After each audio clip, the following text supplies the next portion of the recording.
All right. Hello and welcome everybody to Encounter Roleplay. Hello to those watching live on Twitch. And if you're watching on YouTube, be sure to join us live for the show every Saturday at 8 p.m. Eastern Standard Time for the live show. Today we'll be playing Ghosts of Saltmarsh, the Sounds Metal, Episode 1. We got there, folks. Before we begin today's show, I'll remind you, everyone, that we're sponsored by Fantasy Grounds, which is our virtual tabletop of choice. All of the beautiful maps and rules you see today we're going to be using Fantasy Grounds, which you can try for free at fantasygrounds.com. You can also get all of your miniatures from Wayland Games. Go to waylandgames.co.uk and get yourself a huge range of D&D and Warhammer 40k minis for 20% off. This week, check out our sponsor, Tabletop Loot, who sell incredible dice. When we hit 20 retweets today on Twitter, we give away a set of dice to someone in chat, which you can see how to tweet this for the show using !tweet. You can also support the show by retweeting this tweet here, which someone should be linking right now. And then also !sponsor will show all the sponsorships that we have for today. Finally, I'll remind you how you can interact with today's game.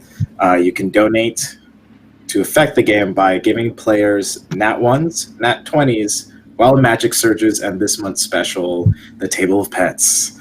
And you can also find that using !donate. Also, if there's a moment you love during the show, like a couple of my silly, crazy voices, please clip it on Twitch. We'll be using these in highlight reels on Twitter. Let's see here. And then without further ado, let's introduce the cast, and then we'll go into a synopsis of what happened last session. All right, so starting with Pepper, go ahead and introduce yourself, your character, just a little bit of your character, and where we can find you on social media and how your day is generally going. Hi there. My name is Pepper. I go by MeBeThem4815 on both Twitter and Archive of Our Own.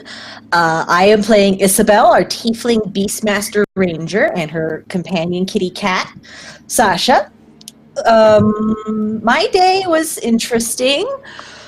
I work for Starbucks, so the close last night was pretty terrible, and this morning we got hit with about 300 kids going down to grad night at Disneyland.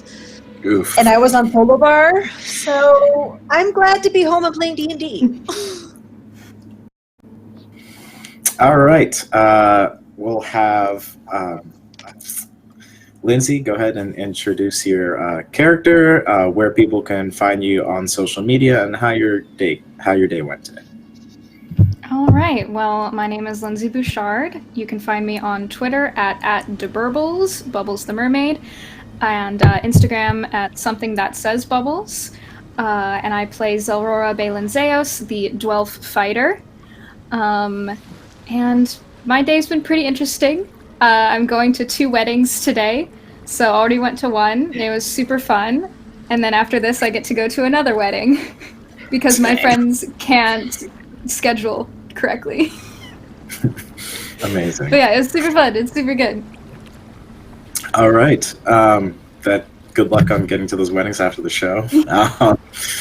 Alexei, go ahead and tell us a little bit about your character and where we can find you on social media and how your day went. All right. Hi, I'm Alexei. You can find me on Twitter and Instagram at ASG Creations. On Twitter, it's with 2 underscores, and on Instagram, it's with a dot, just because the person who had 1 underscore already took it. I play Jade, our Shuddarkai barbarian, who got pretty shit-faced last episode, and it was probably for the best. Yes. My day has been pretty good. It was bright and sunshiny here, finally, after several days of it being cold and gray and rainy. So it's finally May, for real. And that's my intro. Awesome. All right. Sophie, welcome to the stream. We missed you last session, but we're very grateful to have you today. Go ahead and tell us where we can find you on social media, a little bit of your character, a tidbit of that, and how your day went. Well, hi, I'm Sophie at FrillyFia on Twitter and Instagram, and I also have a dice Instagram for those of you who are into the dice collection. It's at polycritical, like polyhedral and critical hit.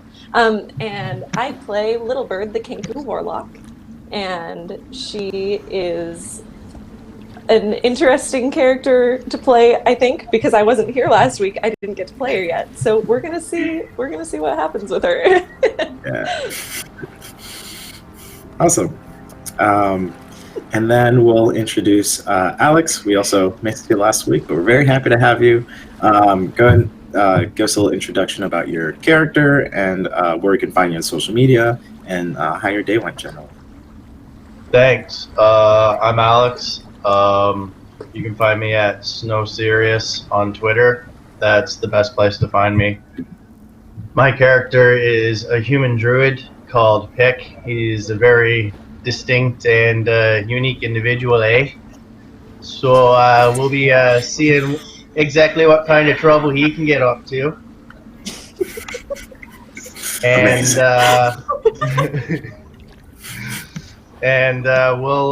it's been a decent day, just been relaxing. Had surgery about a month ago, so it's just taking care of myself right now. Yeah, what better way to recover than with a little bit of R&R and D&D, so it's good. All right, for myself, I'm the Dungeon Master today. My name is Michael Sinclair. You can find me at social media on Michael Crits on Twitter, Michael Crits on Instagram, and my day went all right. This morning we did a pre-show brunch for my wife's circus crew. She's part of the Redlands YMCA Circus, and it's show season, and so they always have every year an annual, like, let's make strawberry shortcake from scratch, and all have awesome brunch. And so that set me right, and I got a little bit of more homework done for finals this week. So all of that is pretty good to start the day off. So I should have all the fuel I need a Dungeon Master today. Okay. Another thing that you guys will notice here in our display names is that we have our pronouns listed. So I go by he, him, and a couple other people go by non-binary things like they, them. A couple people refer to themselves as she, her, and he, him. So that's important to us. If you are referring to any of us, just go ahead and refer us to our proper pronouns. And we'll all appreciate that. All right, so Lindsay, if you want to give us a quick synopsis about what happened last session, and then we can get into the game. All right, so synopsis for last session, our session 0, because there were only 3 of us, unfortunately, but now we have more, which means it's going to be even more fun.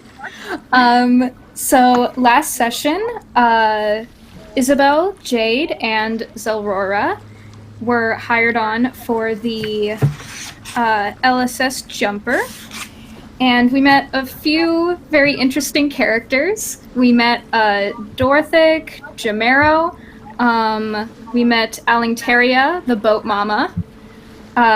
We also met Yoga Dad Chef, and Latrell, who is also very dad-like and is the gunpowder guy.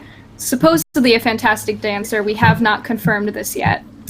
And we got sent to do a few different errands, pick up gunpowder, pick up fruit, etc., basically get the ship ready to set sail.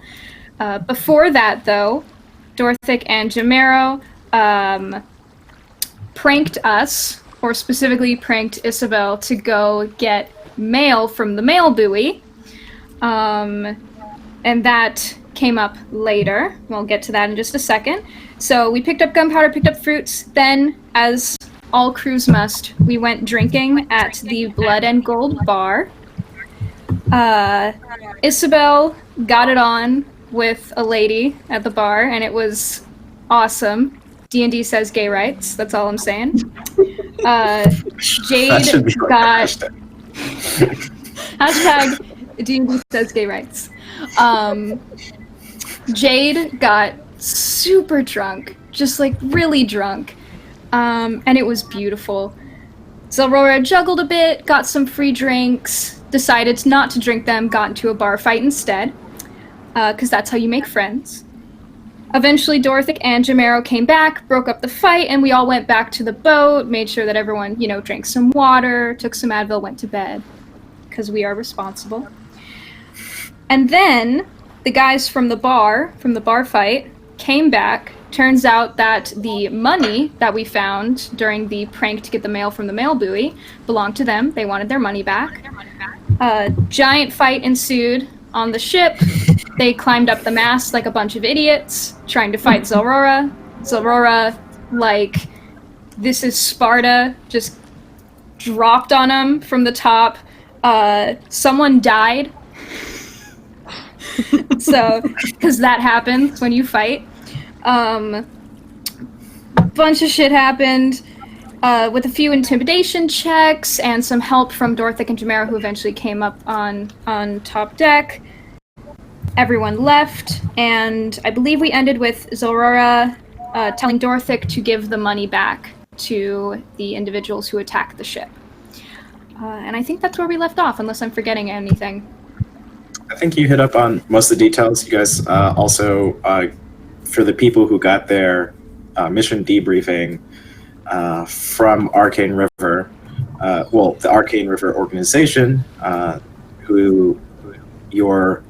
the person who's kind of responsible of overseeing your guys' tasks is a senior chief, Dekas Koof, who is a Aarakocra, and basically gave you guys the assignment, which you guys, some of you folks accepted, all of you accepted. And then we have some party members here today who will be coming in at some point of the session, probably soon. And that's generally where we left off, was after the fight, giving the money back to those bandits, if you will. So we'll jump into the session. So Dorothic ended up giving the money back to those bandits that you defended yourselves against, and he's making his way back onto the ship with Jamero kind of like tapping his foot and waiting for Dorothic to get back up and the rest of the crew to get back up. Jamero kind of says, well, we all better be ready to turn in. We need to get things going early in the morning. Expect to have a muster, to have all hands on deck. I believe we should be getting a little bit more of the crew come tomorrow morning. So let's all turn in. I've had enough excitement for the night. Make sure to drink more water. Having the fresh stuff is... Get it while you still can. So he kind of leads you guys, he kind of ushers everyone on board, and as you guys walk one by one on the gangplank onto the quarterdeck, he kind of gives you guys like an eye up and down just to inspect you, to see that you are fine post-fight, that you weren't too badly hurt, and he kind of says to himself as you guys are walking by to go below decks, like, it's good that we don't need to use our supply yet. And then afterwards, he kind of follows you guys, you folks, down to the below decks, and he says, well, I'll stay and watch for tonight. I could probably bed down when we start going and getting things going underway. That way I can make sure everyone's rested up who got in quite of a fight last time. So he just makes sure that you guys are all like headed off to bed and sleeping, and then once he's kind of satisfied with that, he makes his way above decks, and you can, as you're sleeping and lull yourself to sleep, you kind of hear some of the water lapping onto the ship, and you also hear his footsteps above decks, like creaking in some places, and like the heavy stomps in it. Those sounds are enough to lull you to sleep as you find some sleep. If you choose not to, does anyone choose not to sleep who is there currently on the boat at the moment? I feel like Zora will eventually pass out, but she's gonna stay up for at least another hour or two, and just because she's very shaken up from having essentially killed a guy on accident. Yes. Okay. So you stay up, toss a little bit, turn a little bit. You eventually find sleep. So if any of you guys used any abilities or spells, all of that is going to be refreshed with this. Let's see. It's pretty late. So actually, this is probably going to be a short rest. So anything that comes with a short rest, go and annotate that onto your character sheets, because you guys will probably be waking up. You guys will be waking up quite early and won't get the full 8 hours that you're required to get your full rest. So, after you find some sleep there, Zalora, what it feels like maybe 15 minutes, you hear the bosun pipe going. And it's like this sharp pitch that kind of breaks the morning air. All of you folks hear this. Isabel, Jade, Zalora. Isabel, you have Sasha is your Ligris name, correct? Correct. Yeah. So Sasha kind of like bumps you, like she gets up very quickly and bumps you off of your hammock. So you basically like fall onto the ground. Her not being used to hearing the high-pitched kind of tone of the bosun pipe kind of shocks her, and so she immediately kind of bumps you up, and you kind of fall over. And go and make a quick dexterity check just to see if you land on your face and maybe take some damage here. 4. Okay. All right, so yeah, let me roll this real quick. It's not gonna be much. So you're gonna take 2 points of damage, essentially, just from Sasha not ready for this loud pipe. You guys all hear this, and you hear Jamiro go, "Okay, wake up, it's reveille time, everyone get up deck." And so he's kind of getting you guys to get up and get ready and move quickly to get up there. What do you guys do? Anything you have to do to get ready before you head up very quickly? I'm just gonna double check that like I have everything. Mm-hmm. Just like patting down all my pouches, and it's like, okay, we got it, we're good, I'm gonna go. Okay, yeah, you have all your gear, you have everything. All of you guys, you feel secure. Nothing is amiss other than Sasha having her back hairs kind of like elevated. So you guys make your way. Oh, what was that? Jade is going to take a very long drink of water and then actually get dressed instead of just being in her sleep clothes, put on all her weapons, and then go on deck. Good to know. So we'll get to you here in a second. So Isabel and Zalora, you guys get up with Sasha in tow. You guys see the typical crew up there, all ready to kind of go. You see Dorthic up there, Jamiro's up in front, kind of standing position there. You guys are able to kind of ascertain, like, oh, maybe we should line up or get in a row or formation, like whatever. You're just like, okay, this seems kind of, there's some structure here. You see Alingteria there, Ralnor, Latrell, and then you see someone new who looks like a more bluish, blue light skin complexion compared to Jade. Almost the same kind of racial features, but slightly bluish. Has like these delicate but big eyeglasses, and she has the eyeglasses kind of behind her, on her face that are like rose gold, and then the little frames go behind her ears. Her hair is kind of like that mermaid green that you see some people dye their hair sometimes, and she has like these fine little leather and accents on, and you see like a huge, it's not a huge, but like a small gold chain that kind of dangles from her belt into her pocket, and then you see another rose gold chain that kind of connects to something that looks like a big compass. So you guys get into line, and so Isabel and Zalrora, you guys are there. And Jamero goes, "All right, let's get our muster going." And he goes, "Dorthic, you here?" And you hear say Dorthic just says present. Everyone kind of goes down the line and says present. They call Aurora next. You're there. Isabel, you're there. And he goes, "Jade, Jade."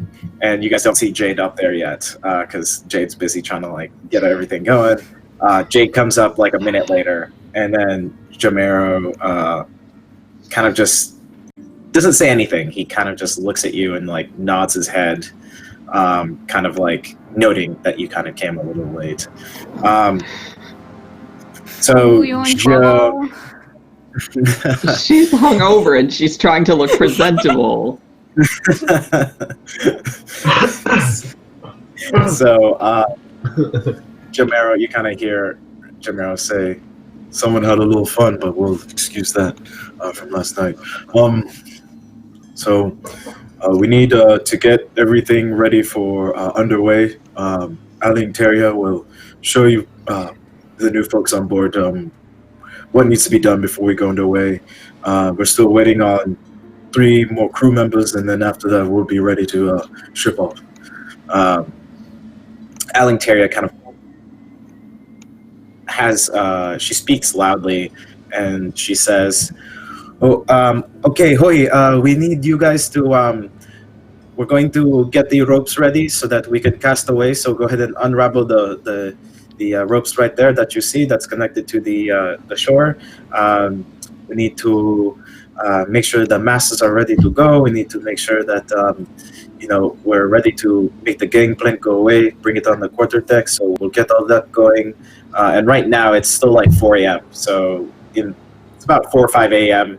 And so you feel like that heavy thickness of the air and the cold precipitation like on your skin as you're moving around and getting hot.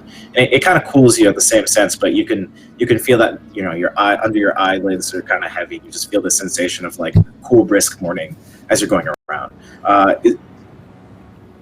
Aling Terrier says, "Okay, while we wait for our new shipmates, is there anything else that you need to do on ship or before we leave? We'll probably have about 3 more hours here, so leaving around 8 a.m. Make sure you have anything you need to do." And she says this to you guys. You guys get a mini muster after getting all these things that she says to get done. And essentially, she leaves you guys to it. What would you guys like to do? Jade is going to get breakfast. A very carb-heavy breakfast. Okay, so go off and get breakfast. Easy enough. You guys, or you folks saw a little market, and at that market, you can see some familiar faces. Some of the street food vendors are already up early in the morning. They know sailors are used to early mornings, and so have some stuff for you guys to eat and enjoy at that moment. At this moment, you do see a little, kind of like a small avian figure making their way towards the direction of your ship, and it looks like they have enough material on them that's kind of making them walk a little funny and off center because they're just loaded up with stuff and trying to make their way. And it looks like they're a little rushed, like counting ships as they're making their way forward. Sophie, go ahead and introduce your character, what your character looks like, and we'll go from there. So yeah, Little Bird is very short. She is a little bird. She's about 5 foot, if I remember correctly. And as Michael said, she's completely loaded down with stuff. And she's got lots of like little bottles and things too. Like full of various liquids. A couple of them look like they might have feathers, both hers and not her own. And she has a little cloak on. The hood isn't up, the hood is back currently. And she has a big, huge, long raven black beak, raven black feathers with a little bit of that blue iridescent. And she has beetle eyes. Okay. Yeah. Awesome. Thank you for the She just character. looks like she's in a hurry. You three see this. You folks see this. Go ahead and let me see here. I would say Isabel, go ahead and make a general insight check. Okay, give me a second here.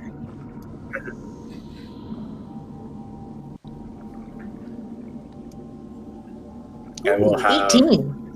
Okay, awesome. So you can possibly from this person's gait, their walk and pacing and counting of the ships, you can tell that this person is looking for something or the other. And upon remembering what Jamero said, that you have some more crew members coming around, you figure that this person might be part of the new crew or just lost. So what would you like to do? Is the gangplank down, or is it pulled up? It's down. It doesn't. That's like one of the last things to go up before you guys untangle it or tie out of the pier, or like untie from the pier. Okay, Isabel's gonna walk about halfway down the gangplank and wait until the Kinku is within earshot, and she's just gonna call out, "You looking for the jumper?" Yes. We're over here. And Isabel's gonna wave a little bit. Oh, thank the gods. And she starts walking over that direction. Okay. Just a sort of like, you can hear her bottles clanking and stuff. Okay. You're walking up, and then as you say this, Alinteria kind of brushes herself off and sees that a possible crew member is coming up. She's like, okay, hurry up on board. Who are you? Are you I think you're the one they call Little Bird, is that correct? Little Bird. Okay. Yes, Little Bird, you do look like Little Bird. So, we're going to be going underway here soon. So, we have about 2 hours to make sure you get everything that you need done. I'm Boat Mama. My name is Alinteria. You can be introduced to the crew sometime later when we go underway. But we're happy to have you aboard. Welcome aboard to the LSS Jumper. And so she kind of gets you on board and receives you, which you do see. You do see Jade that has left, I believe, to get some street food, maybe for the crew or for yourself. And then you also see Isabel and Aurora there. A little bit afterwards, not a little bit after, but like 5-10 minutes, you do see this kind of wet behind the ears person with like a whole bunch of it looks like plants, herbs, kind of flowers, and just like some bushels and stuff like in his face. Like you can't even see his face at the moment. And you just see like another sort of like all this other luggage things just like dangling around, bumping around, just moving around, and like it makes his gait seem super weird. He's just like bobbling around and letting all this luggage kind of like hit him as he has like all this like bouquet of just random assortment of like garden things. Alex, if you want to go ahead and introduce what your character looks like, and we'll go from there. So as he's carrying the plants up, he's got them in his arms, and you see them kind of pop apart. You see what can only be described as a blonde Jesus pop his head through. He has this long blonde hair, kind of a more narrow but a very defined featured face. He's just kind of just this scruffy, like most people would call it like a 24-hour shadow, but like it looks like that's all he can grow, and he's been trying to grow it for years and it just won't grow, so it's very stubbly. He's very lanky, very tall, early 20s.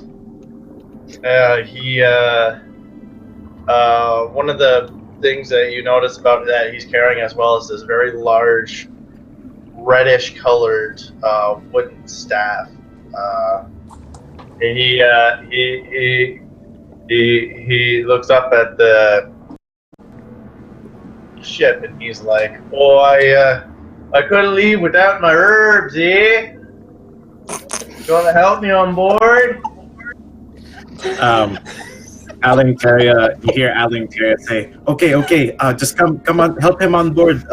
And she pushes Little Bird and pushes Isabel forward, and just like is trying to like tell you to go ahead and help. And she's like, "I need to find Ralnor. Where's Ralnor?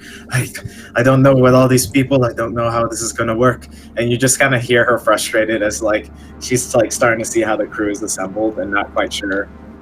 She's been like amazing to you guys, but like in her, almost if you can't tell if she knows what she's verbally saying, kind of like her inside voice is kind of too loud, and so you hear her like stomp off, and you hear like the opinion she has of you as she goes and gets Ralnor, and Ralnor goes like, you see Ralnor come up, and Alex, and it's another, I believe he is I believe he is human.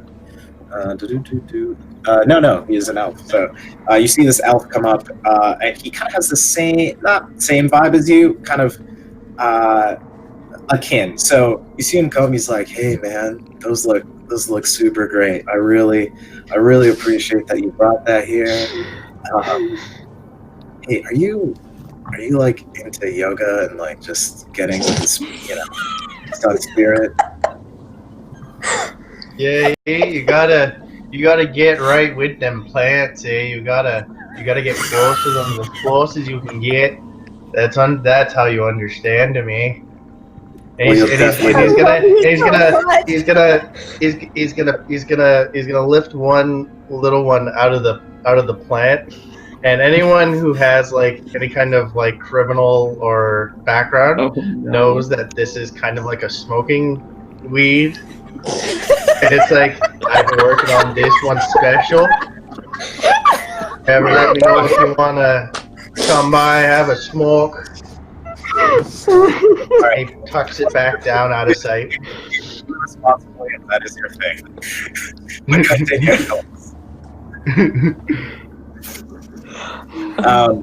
So you see Ralnor come up, and he's like, "All right, man, follow me. Oh man, I'm gonna feel so grounded and centered with all this great stuff you brought me. I can definitely cook up a storm, and we'll talk about this other stuff later. I have some tips for you." And he just like he kind of gets you and introduces you to the galley area of the ship, which is where food is prepared and made. So that all happens. Pick is instantly happy. As soon as he's like throws his arm around him and partying and chatting back and forth all the way down to the galley, and then when he sees the galley, he's like, "Whoa, man!" And he just like starts like he has to touch everything and move everything. Ralnor just says like, "Oh, you're a handsy fellow. That's really cool. Yeah, this is great. Maybe I could learn some stuff from you. Like, I've had a hard time kind of figuring out, how to make this place a little bit more. I think they call it like feng shui or something, and I feel like you know that.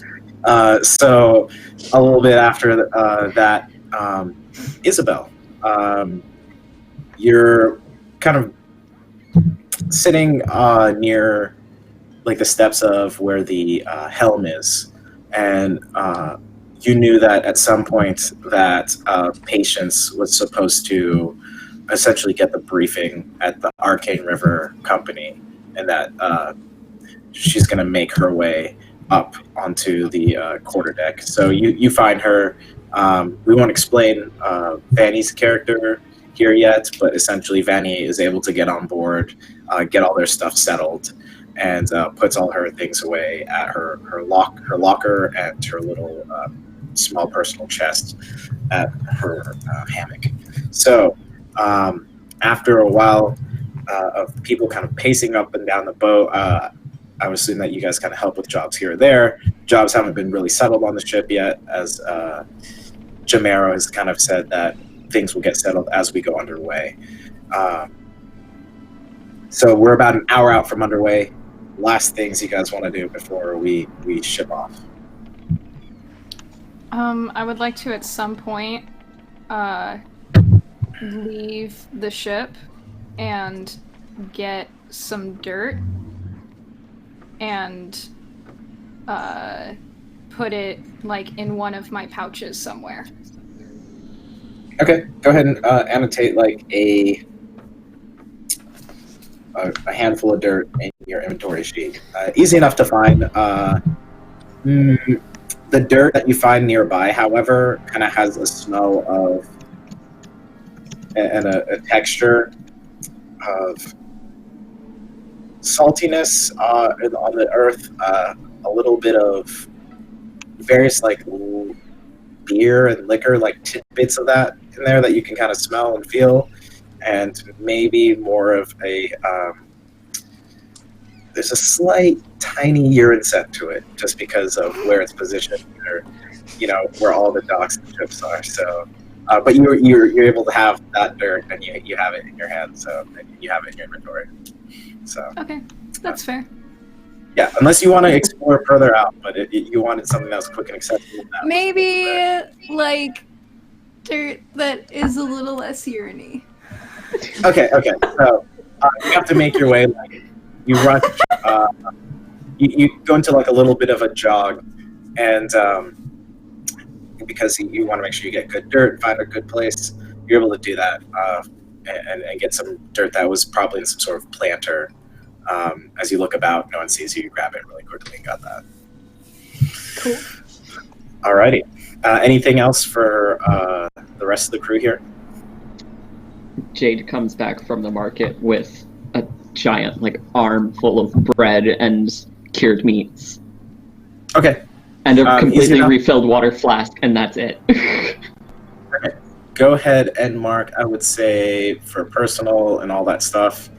Let's just say full. You get 4 silver amount. So go ahead and mark that in your inventory that you got about 4 silver amount of those type of items. You hear Jamero once again say, you hear Jamero and his bosun pipe go off. So you hear that high-pitched kind of sound again. Isabel, this time I would like you to make an animal handling check with advantage because this is your pet and this is your companion. So go ahead and make that check to see if you can keep Sasha from freaking out this time. Okay, give me a second here. There's my sheet. Okay.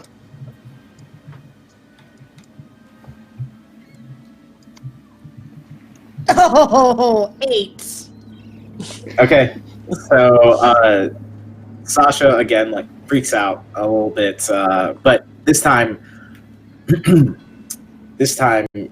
Sasha knows a little bit about it. So all you see is her kind of bump into you, kind of knocks you off a little bit, just knocks you off your stance, and Sasha's hairs stand up again. But now you guys all know to get into muster formation. Jamero, go ahead. Goes off and lists everyone's names. Make sure everyone is there before gangplank is removed. Everything gets untied off from the ship, and right before all that happens, and Alingtaria gives the command. Jamero's like, "Okay, we need to make sure everybody has everything that they need before we ship off.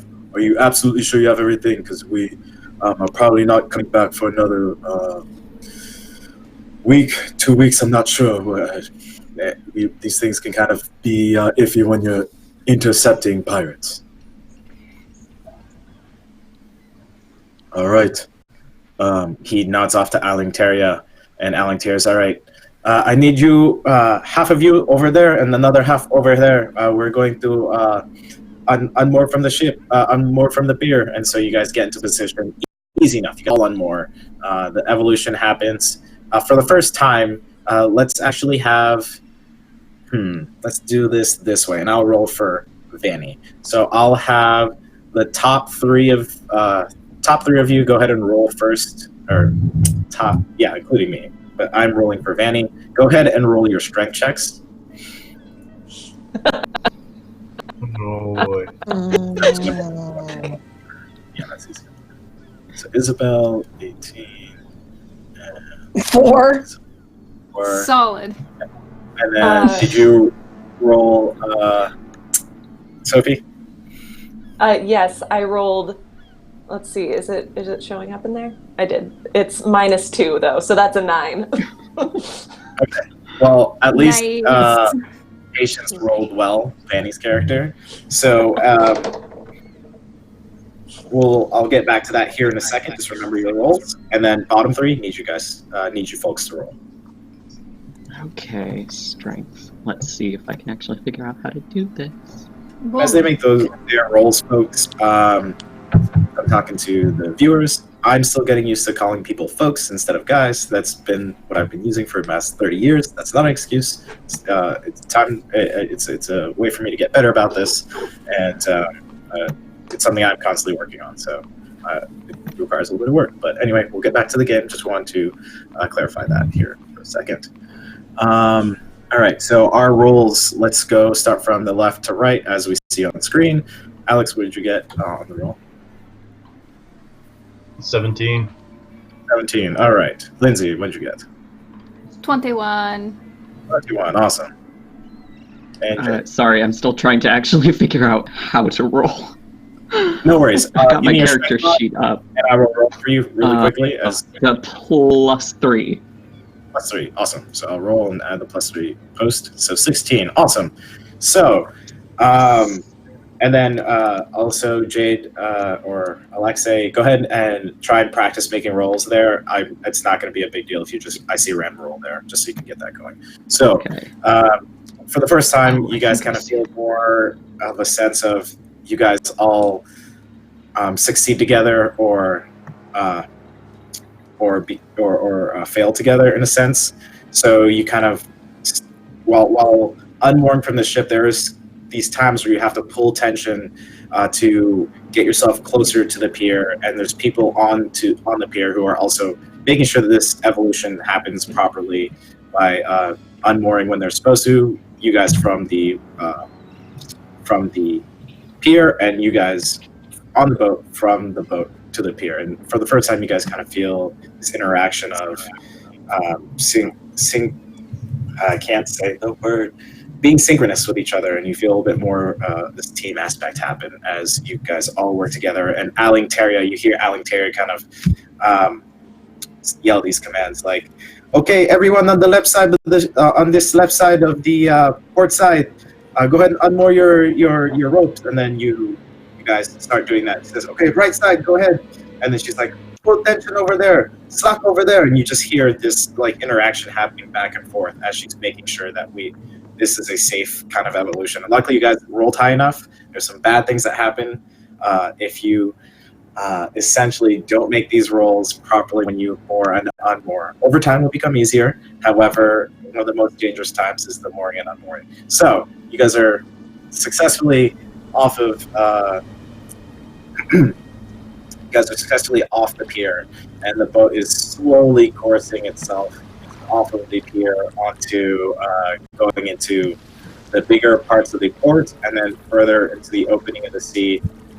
You see the other character you hear referred to as Aine Tika. She said her name during the muster. Aine Tika is the chief navigator. Let's see here. Anyone who has been lots of places yet? I would say Isabel. You probably are one of the more traveled people in the party. Go ahead and make a. I'll let you choose. Either survival or insight. Just trying to figure out more about Aine.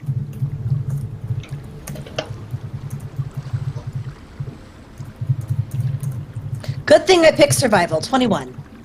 Perfect. Okay, so you know that Aine is a sea elf or a triton, essentially, and you see her beside. At the moment, you see them beside Jamero, and Jamero's at the helm, kind of making sure he's listening to Aine. And before you heard Aine when she was at muster, she she announced her name when Jamera called her. She's like, Aine! And she has like this kind of soft but clear voice. At this time, you do hear Aine kind of yelling commands at a more strong sense. She's like, left 20-degree rudder, and you hear this like kind of more of a more serious tone when she's navigating. And when Alingteria asks her a question, she kind of like lowers her voice down a little bit less. But then as Jamera asks her more questions as they're making their movements through the pier, she's like, right, hard, 30-degree rudder! And you just hear like this kind of exchange of like her being more aggressive as she is navigating compared to when she is not navigating and takes, you can tell that she takes her job way more serious. She takes her job super seriously. And there's almost this other side of her that comes out. You guys successfully make your way off into open ocean. And it takes about 20 minutes to get out to open ocean, where it seems that Aine has essentially calmed down in her demeanor and has walked away from the helm. And you just see now you see Dorothic take Jamero's place and is just now navigating open ocean. So now you guys are at open ocean. You see Jamero kind of muster you all, and he gives you essentially a quick debrief saying that it's probably going to take, he says, it's going to take about anywhere from 3 days to a week to get to our destination, somewhere possibly near the Taffy Islands east of where our current position is. So at that time, there's things that must be done around the ship, like ship cleaning. We call that sharp ship here. There's plenty of things that need to be done. We can go over jobs here at some moment. You can discuss among yourselves what you'd like to do, or discuss with me at some point. However, enjoy yourselves. Enjoy the open sea. Just feel the energy that it gives you. And welcome aboard, and welcome to being underway. And we leave you guys to your own devices what you guys like to do, or folks like to do, rather. Well, Isabel definitely wants to go to the crow's nest. Say that one more time. You got a couple of words trailed off there. Sorry. Isabel definitely wants to go up into the crow's nest. Okay, yeah, go up into the crow's nest. What would you like to do in the crow's nest? It's easy enough Just for you to get keep up there. Okay. Let me think about this. Are you keeping Sasha on the main deck? Because I don't know if it's easy for her to get up on the crow's nest without any. Yeah, she's staying on the main deck. Okay, so Sasha's staying on the main deck. You already see Sasha kind of like running around, like, or not running. Sasha's got a little bit bored for a while, and then you see her like see something, like flick her neck very quickly in her head towards something, and then you see her like pounce towards something. You figure it's a rat. You're on the bird's nest. What would you like to do up there? Just keep a watch out, keep an eye out for other ships, for land, things like that. Yeah, make I swear I know D&D perception check, guys. Go ahead and make a perception check. Ooh, 4. Okay. It's a little bit bright out today, and you being out to open ocean, instead of looking out the horizon, you're kind of looking at the sea and towards the sun's direction, and you kind of get distracted by the sun glinting off the waves, and it kind of gives you that, that how your eyes get that little reddish spots or vision for a while that you've been like, the sunspots that you get, that kind of happens to you. So from time to time, you're kind of just taken away by the beauty of the sea and get your eyes kind of sunblind there for tidbits here or there. Anyone else? What else would you guys like to do? Go ahead, Alex. Pick is immediately going to put his hand up, like, as soon as he's going to be like, oh, well, I have all the right ingredients for working in the kitchen there, eh? So if you want to just let me go down there, I'm happy to get something started for something everyone to have eaten. And he is going to... Jamera says, very well, go ahead and see Ralnor. Ralnor can help you out with that. and you go. Are you going down to see Ralnor? Yes. Okay, so you see Ralnor. He's already chefing up something, and as you walk down there, you get these hints and smells of kind of curry. You smell a little bit of lime, a little bit of mint. It's an interesting little bit combination down there. You see him like chefing up some stuff. It's currently boiling, and you kind of see that nice like little liquid bubble kind of come up and plop up as like something nice stew is going. I'm gonna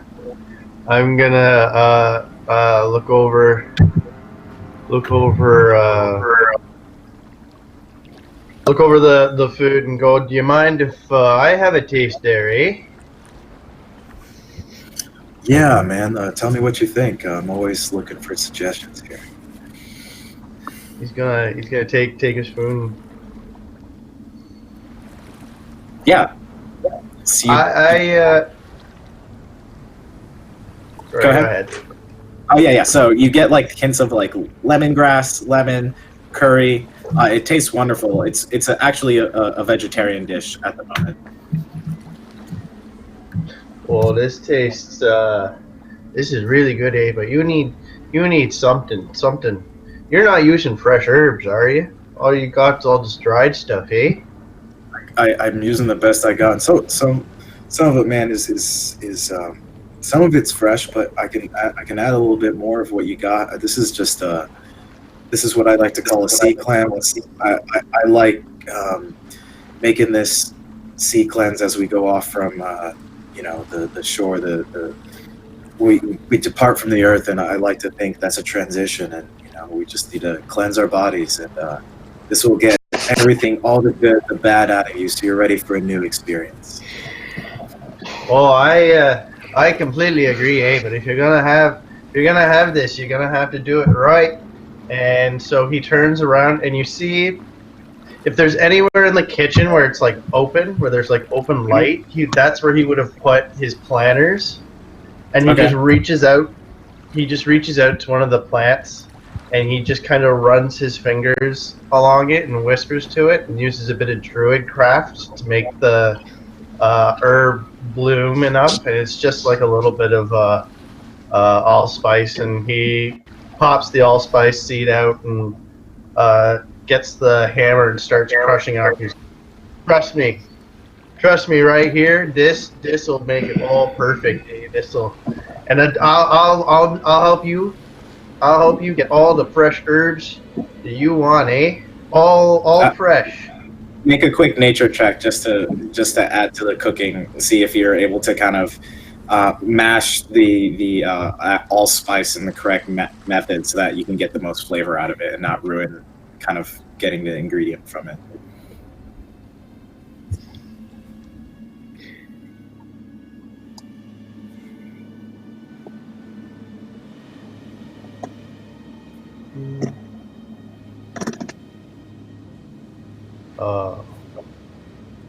Or do you know what your nature ability is, and I can roll real quick as you figure that out.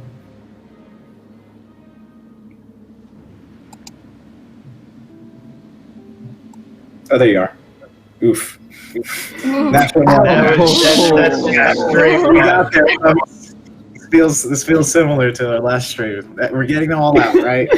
All right, so you try and hit the allspice kind of herbs as you're there. You end up like denting the wood as you're doing it too hard, so there's like a little bit of wood chips there. There are little splinter parts inside of the allspice mixed in. He's like, "Whoa, man, relax, okay? Maybe I can't wait for you to have this meal. It seems like you're carrying a lot of tension. You gotta.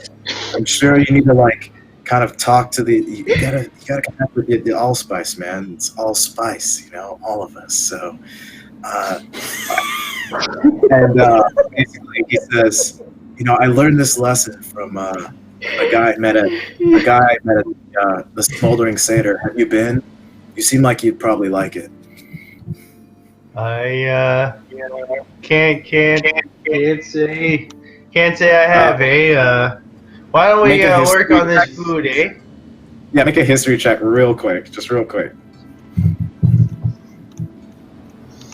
This is gonna go so badly. I have faith in you. My faith was misplaced. Just a sec. That is -2, so that is 3. Oh. Oh no, baby. Okay, so you don't know what he's talking about, and you basically get stuck in a conversation with him about the smoldering satyr, and it weirdly sounds similar to Burning Man. And it's like an event he tells you that happens on a big continent near the desert in Lacragia, the big continent. And he just basically like tells you about all his wonderful stories about smoldering satyr, people he's met, kind of like these little groups he kind of went in and became a part of, and kind of had his fun. But anyway, so you get stuck in that conversation there for a little bit. Sophie, what does your character do at this moment?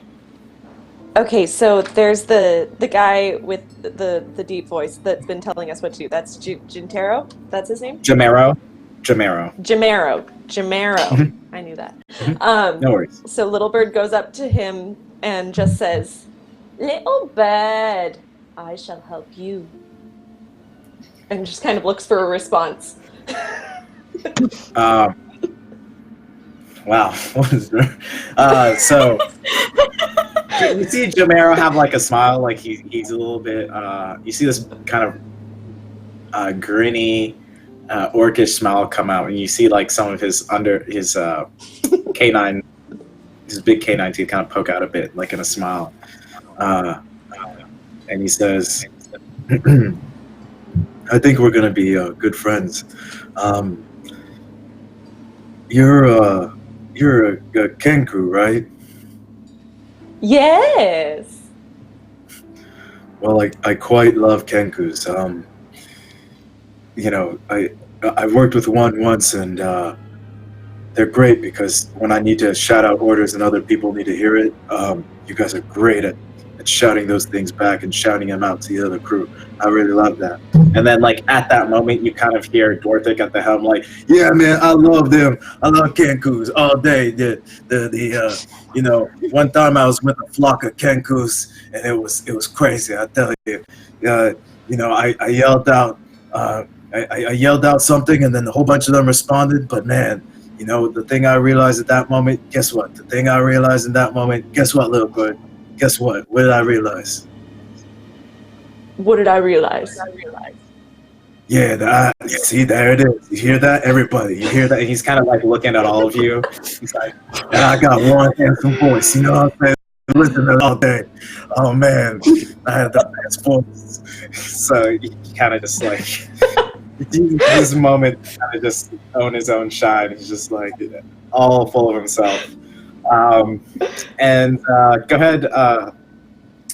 ahead, Little Bird, and make a insight check. Okay. Let's see. My insight is +3. Okay. Yeah. And... Oh, do you need me? You got it? I think you have it. No, I got it. Nice. Oh, Nice. Interacting with so many people, learning how to speak common by looking at other people, imitating them, just looking at mannerisms. You basically can tell that Dorthic is full of it, and he's probably he's mostly lying about the Kenku story, about like hearing a whole bunch of Kenku and his voice like sounding sexy as hell. You think you may have interacted with a Kenku once, but maybe not to that level. Oh my god. She just kind of looks at him and cocks her head because she doesn't know how to respond to this. She doesn't know how to speak this yet. And okay. She just she takes out a little scrap of paper and kind of scribbles down, I like you. I am very small and weak. Tell me what I can do to help. And shows it to Jamero. Okay. So Jamero grabs this. He's like, okay, okay, I can. So we have a couple jobs on board here. One of them being, you're good with probably doing anything with carpenter work. Is that something that you can do? Have you ever done anything like that before?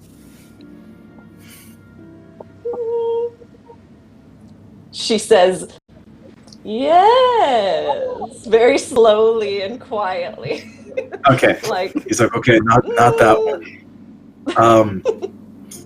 Are you good at standing watch? I mean, some people say that birds have like a bird's eye view, and I don't know how true that is. My first, it's my first time having a kangaroo as part of my crew. So, is that something that you can do? I mean, everybody in the ship needs to have, need to look out for the team. Everything's about sacrificing for each other. So, is that something that you could do, or is another? Write down another job that you think you might be helpful in the ship, and we'll go from there. She writes, I can see things okay. Is there anything I can do that includes, no, what's the word she's looking for? I also enjoy shiny objects, if possible.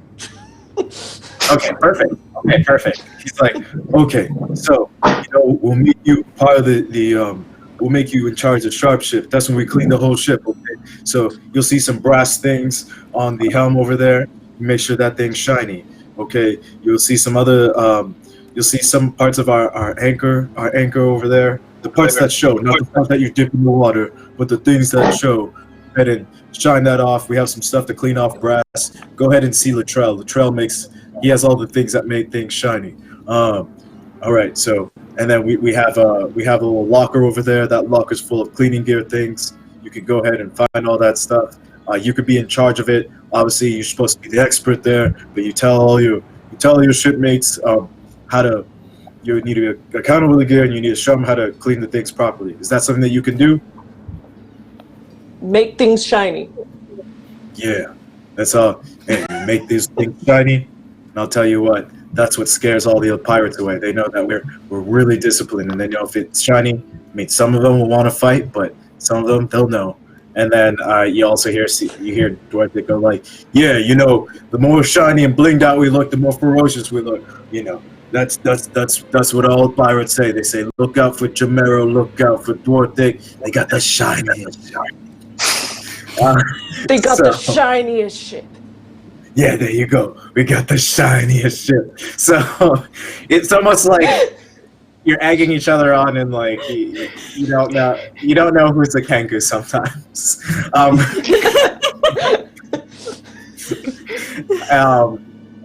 All right. So he basically shows you around to where the gear locker is full of cleaning stuff, and he takes you down to someone you haven't met before. He takes you down to meet Latrell, and you see Latrell. He's a kind of a 6'3" human, dark skin, black skin, and you see him maintaining one of the cabins on the starboard side of the ship. And I need to make sure that the starboard side of the ship is, he basically calls it Lesmere. He sees you. He's like, Latrell says, hey, you're new. You're new here, right? And right. Chimera goes, she's going to be the one in charge of making this box shiny. And Latrell's just like, all right, we can work with that. I got some stuff that can make a lot of things blinked out here. Are you, and this is like one of my favorite things right here. You see Lesmere here, and he points to Lesmere, and Lesmere is this teal-looking cannon. It's really strange. Like, it's painted teal. It looks beautiful. He's like, this is my baby right here. And he's like rubbing the cannon. Kind of like he cares a lot about it, maintains it. It looks pristine. And he goes, and that's my other baby over there. And he points on the other right side of the ship. Actually, Lesmere is lilac colored. My apologies. Lilac colored. The other cannon on the port side, that one, he's like, that one over there, that's called Autumn. And that Autumn one is like autumn colored, kind of like that almost mixture of pinkish, orange, kind of color that makes you think of autumn-like colors. It's like, these are my babies right here. I'm going to paint them. Also, make sure that these things are shiny. And he like points to both of them. These are my babies. And he sees you. Make sure that these things are shiny. That's right. Yeah, that's good. And anything else you need help with, just let me know. And you can call me Latrell or you can call me the Lilac Gun. Either one works. Is there anything else that you would like to do at this moment? She would like to start making things shiny. Easy enough. So he gives you this tin can full of, it has this like big white fluffy fabrics inside of it, and you touch it and it's damp. You feel like this fibrous damp material, and you rub it in your hands and it makes your hands really white. It's like this white kind of film that it leaves on your hands, and you're like, this is kind of strange. Then you go and you put on your first brass copper piece. You kind of start shining it up and getting another cloth, and you're like, it's not, the white stuff isn't removing. It's weird. Why am I putting this on there? You get the cloth and you start removing it off and buffing it, and it makes the thing absolutely shiny. It's almost nuts. And you kind of like fall in love with the motion as you keep doing this. All right. Awesome. So yeah, so you essentially find, go ahead. Oh, no, continue.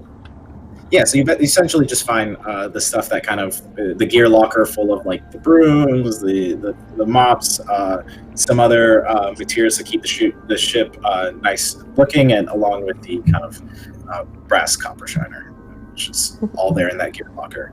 And Latrell eventually makes his way, after he's done taking care of his cannons, he goes to the gear locker and writes your name inside the door of the gear locker, and it says, it says their cleaning gear locker with the bullet, and he puts there in like a pastel little bird, and it basically has your name there as like, this is your property, you maintain it, you take care of it, and you're in charge of it. He's like, that's right, little bird. And he kind of he pats you on your shoulder, and you can tell that he quite enjoys your company and the things that you do. Mm-hmm. Yay! We are coming around 6:30. Yep. Mm-hmm. Yes, I think I am going to slip away. Okay. I have, my day is far from over, but thank you guys so much, and I really hope that I can be here for the full time next week. Bye. All right, and you guys can find Sophie at Frilifia. She had a prior engagement, but she will be here in full next week, and we also have Annie here next week in full. But the things that we're working with as we first get the stream going. But yeah, thank you, Sophie, for showing up. Thank you so much. Bye. All right, so we're all underway, guys, our folks. And is there anything else that you guys would like to do? We have, at this moment, we'll say in the next span of a couple days, anywhere from three days to a week. We'll figure it out here in a second. What would you guys like to do? This kind of intermission. I think I'm going to be running ship travel here. Is like, give me something that you'd like to have accomplished here in 3 days or a week that's reasonable, and then we'll do some rules if it's a little bit more intensive, and see what you guys would like to do during the ship's movement, as it were. Okay. Well, I would like to.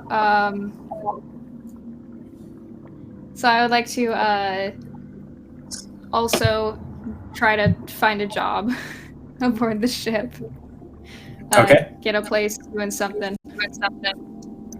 So would that be talking to Jamero? Yeah, most likely. Okay. All right, so you go talk to Jamero, and Jamero basically says, okay, yep, so we're trying to get all these jobs settled. We'll say, so you talk to Jamero. So, and that being said, Tekka's Kuf basically also wanted to let me know when he pulls you, actually, Aurora, he actually pulls Isabel, Jade, and Pick is actually downstairs, and he kind of feels like Pick is doing what he's doing at the moment. He's like, I have the serious position here at some point to either become the captain of the ship. Jamero says that. He's like, I'm supposed to do I have the letter right here from Decca's Coop, and it basically, whoever's going to sign it is going to be the captain of the ship. So that being said, I know that I'm in position for it, but he also said if there's someone who is just as qualified or more qualified, that they can take that position. So there is the captainship that is up for position. Is there anyone here that is interested at the moment? And Vanny is not here at the moment, so he basically says that it's not a decision that we need to make right away, but if any of you are interested, we're going to probably come together and make the decision. So he basically opens the forum up to you three and then a couple other people who are there on the ship, like Latrell, you see Ine there, and Eiling Teria. Well, I can say I'm flattered, but I'm certainly not qualified. Okay. Is there something, another job that you would like to do here on the ship? Well, I mean, primarily I'm an entertainer, but a lot of my work before involved like strongman acts, and I'm also good with like carpentry, if you have anything involving that. Yeah, we need someone with that job, and you can haul around things with storage, so you might need to do it too. For if you're strong and you like carpentry, you could be in charge of supply, you could be in charge of carpentry as well. That'll actually work hand in hand there. So if we take any ship damage here, we'll turn to you. That totally works out. Alingtera used to, way back in her day, she used to kind of do all the carpentry stuff herself, so if you get ever confused, go to Alingteria. She can help you out with that, and we appreciate your sacrifice.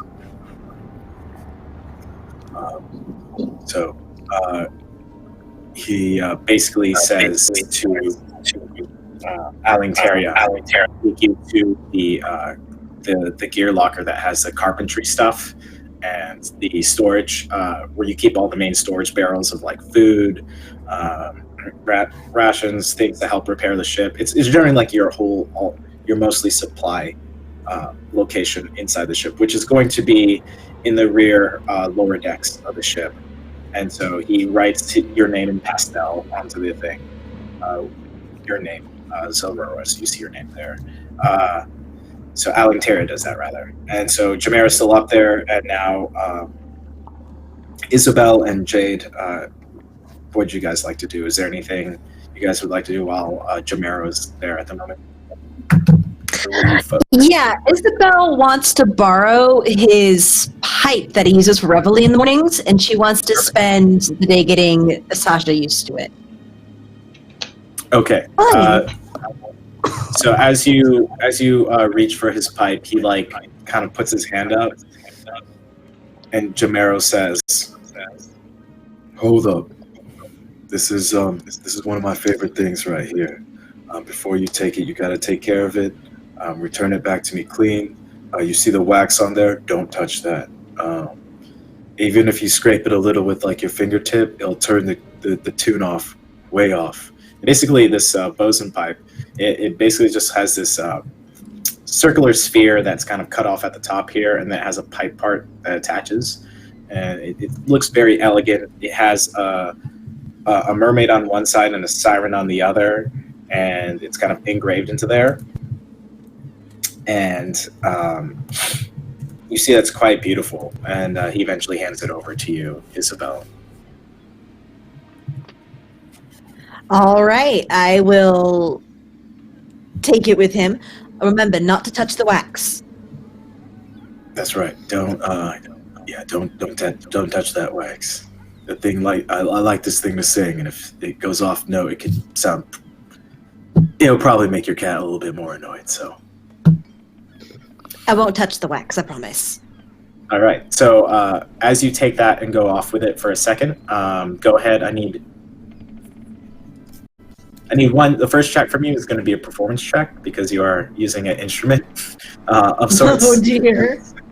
Go ahead and make Oh boy. performance This check. can only 10? go well. 10? Okay. So you're not able to find the key and tones right. You see Jamero like looking at you as you're further away from the crew. And he like looks at you and he's kind of like motioning his fingers in certain ways for you to like hit the tunes right, but you're unable to get the dexterity because you've never done this motion before. And so from there, man, I hope it's not again. From there, you essentially you get some of the tones going, and go and now make a animal handling check with advantage because it is your companion at the moment, and you're trying to see if Sasha is going to be okay. 17 in total.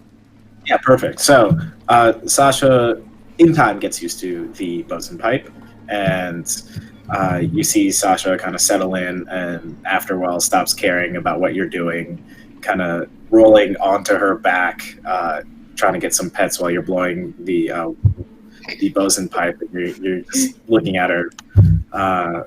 You know that you got there, but you also know that. Thanks for letting me know that you're over this now. At some point, you'll see Pick pop his head, and then this is something that he'll be doing. He'll be using speak animals once or twice a day, casting it to speak with Sasha, just to get to know the tiger a bit better, just because, animals are cool, man. And so as the really bad whistle blowing is going, he's gonna pop his head out. He's gonna be like, this is what you gotta deal with every day. Oh, I feel pity for you, eh? He's just gonna like commiserate with the tiger. Go ahead and read using Speak with Animals. Is that the one that you're using? Yes. Go ahead and read that spell off for me real quick, or I can find it so that we can get there quickly.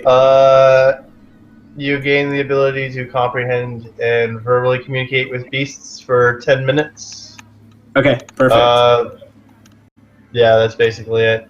So basically, he spends about 20 minutes every day just chatting with Sasha, and this is one of those times where it's like, this is really who you chose as your owner? Like, really? You hear Sasha, because the animals can speak back, I believe, right? Or it just has like general. Yeah. So you hear Sasha go. Of course, she's my owner. We've been through a lot of things together, and she's all right. And I would appreciate if you respect Isabel a little bit more than that. But we'll get to know each other a little bit more, and I'm happy that I get to communicate in other ways than just, purring about and rolling around. So I appreciate you too, but please respect Isabel, please. Fair enough, eh? She's like, but I really love your accent. I've never heard of it before, so. Well, thank you. And between me and you, the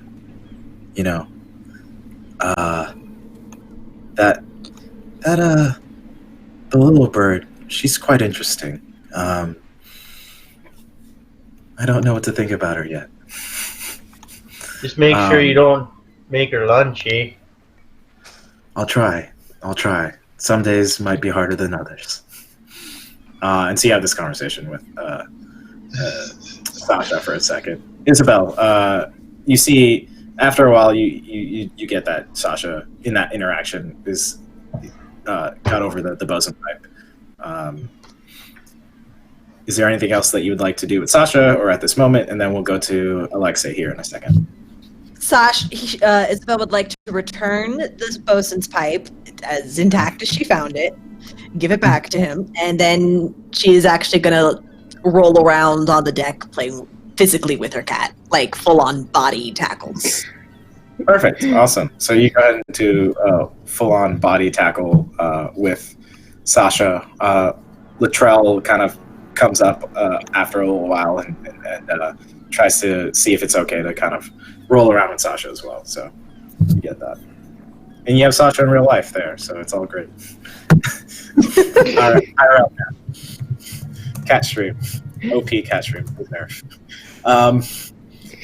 Alexei, what would you like to do? So Jade is going to ask Jamero, is there a job that I would be best suited for? I'm stronger, I think, than most on this ship, but I've never sailed before, so I'm not really sure what I would be good at. Yeah, well, we got one job that we gave already was with supply with Silvera. That's something you can help out. You both can head that up.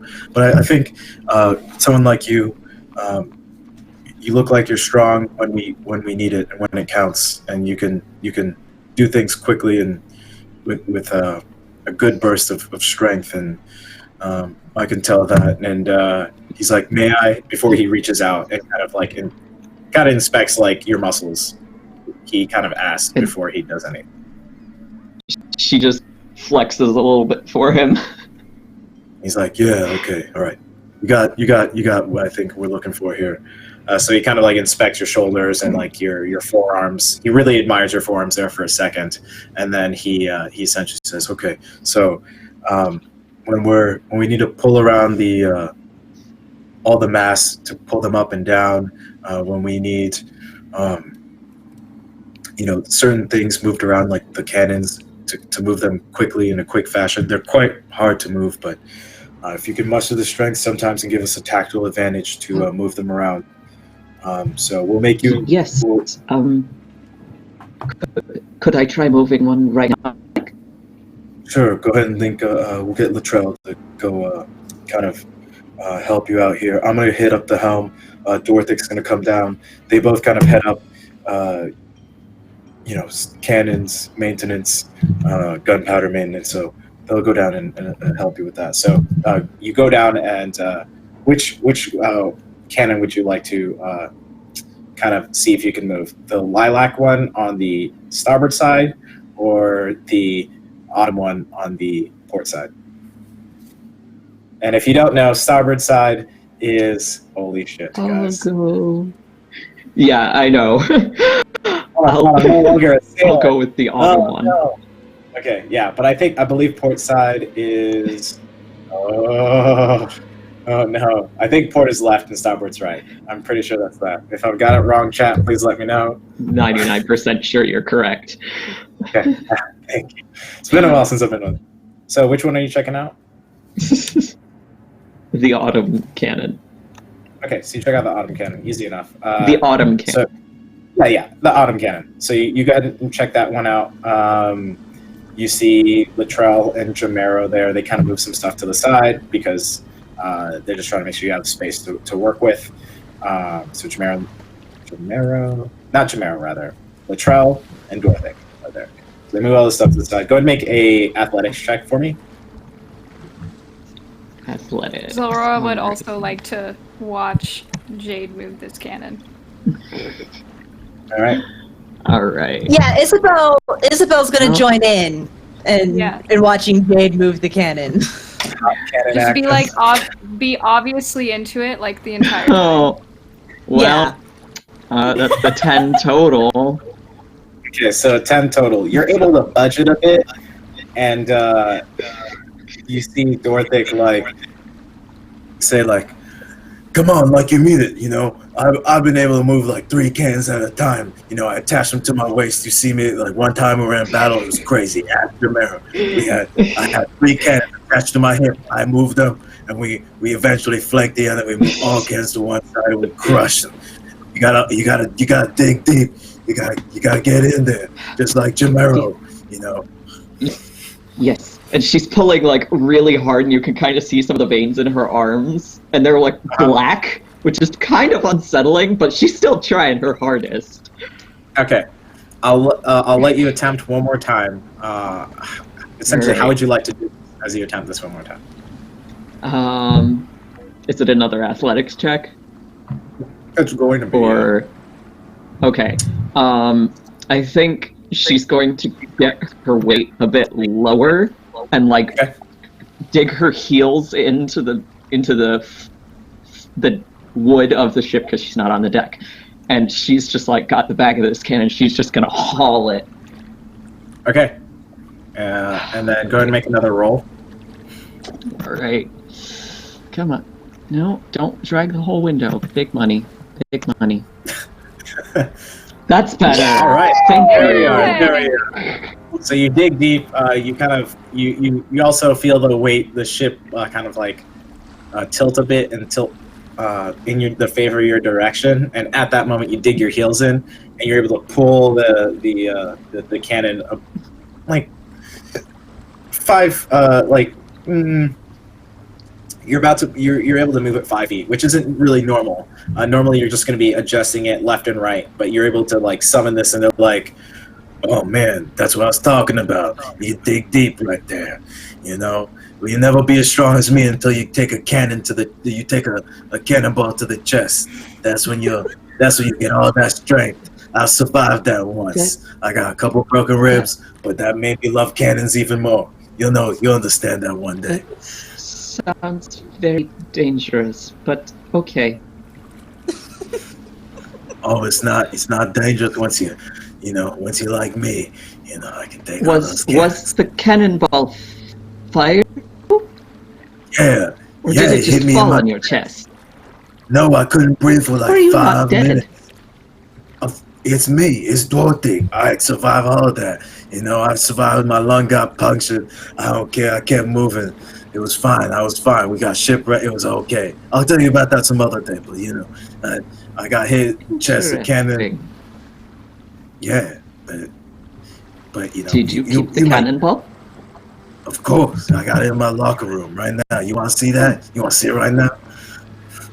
I would very much like to see it. Okay, I'll show you here in a second. I just gotta, I gotta get back on the helm real quick. So, he kind of like walks away and trades place with Jamero on the helm. So, is there anything else you guys that you folks would like to do as we're last days of travel here? So you get assigned that you're on cannon, moving the cannon. So you're basically they'll call you at this moment baby guns. Is what they'll call you. So you have a Oh, way. so you know that as far as you go, the master at arms is Dorthic at the moment, and then the master gunner is Latrell, and so you're like the newest part of the group, and so they call you baby guns at the moment. So. Even though her muscles are probably like twice as big as theirs. Oh, just absolutely. flexing. You're probably stronger than Dorthic. However, you could you see Latrell kind of give you a nod of respect, and you can tell that the position, although it's like called baby guns, you know that you being introduced to the gunner position is a huge honor, essentially. Although baby guns is the title that you received because you're the newest member of the gunners. She just doesn't have much of an opinion on this. She feels strange. Okay, awesome. All right, so essentially after 3 or 4 days of being ship, you guys all enjoy the fine cuisine that Pick and it's Pick and Ralnor made. You guys do get that sort of sea cleanse going on. At some point, Ralnor does host a sort of a yoga session at one of the days after he senses that the whole crew has, gone to a sea cleanse, like you guys can finally be at one at the ocean. So you guys go ahead and do that. Is anyone? And then we had Isabel. You're mostly standing watch, right? Correct. Or you stand watch during most of the time. So you guys get sleep and you have a rotating watch schedule, but over time they kind of give you someone who's in charge of the watch bill, essentially. So you're the one who like stays on watch during most of the time of like the day, and you're able to like always get replacements and ask someone to like relieve your position, but you're the one who kind of writes the watch bill for night and the daytime. And go ahead and give me a perception check for one of the days that you're out. 22. Hey, All right. pew pew pew pew. Okay, so on let's say the fourth or fifth day that you guys are out there, the fourth day that you guys are out there, you do see kind of a unmarked ship that's about 13 nautical miles out, like on the tip of the horizon. As you've been, standing watch out there, you've seen other ships pass by, and you're getting better at reading how far ships are from your position. And 13 nautical miles is essentially that horizon line, that where you see kind of that weird. If you ever seen a ship kind of go into the horizon, you see this weird visualization happening. You see like the sphere of the earth, and you kind of see it dip up and back down as it crests the earth, and so you see that happening, and you with that such of a high roll, you're able to see that this is possibly an unmarked ship with the spyglass that you got from Ine. And you go report to Ine, and Ine's been essentially, Ine as chief navigator has been helping you ascertain how far and how close ships are from your position, and and what generally navigation is like. She says, first she's like, "Are you sure that that's what you're seeing up there?" And she is. Yeah, I'm sure. Yeah, she's currently at the. No, you're fine. Yeah, she's currently at the. I was just trying to tell you where you're placed at the moment on the ship. She's placed to the right side of the helm, kind of like looking over maps and stuff. She's like, and you did see that? Okay. All right, go ahead and report this to. I'll report it to Jamero here. Okay. And you kind of hear her speak up in a louder voice, Jamero!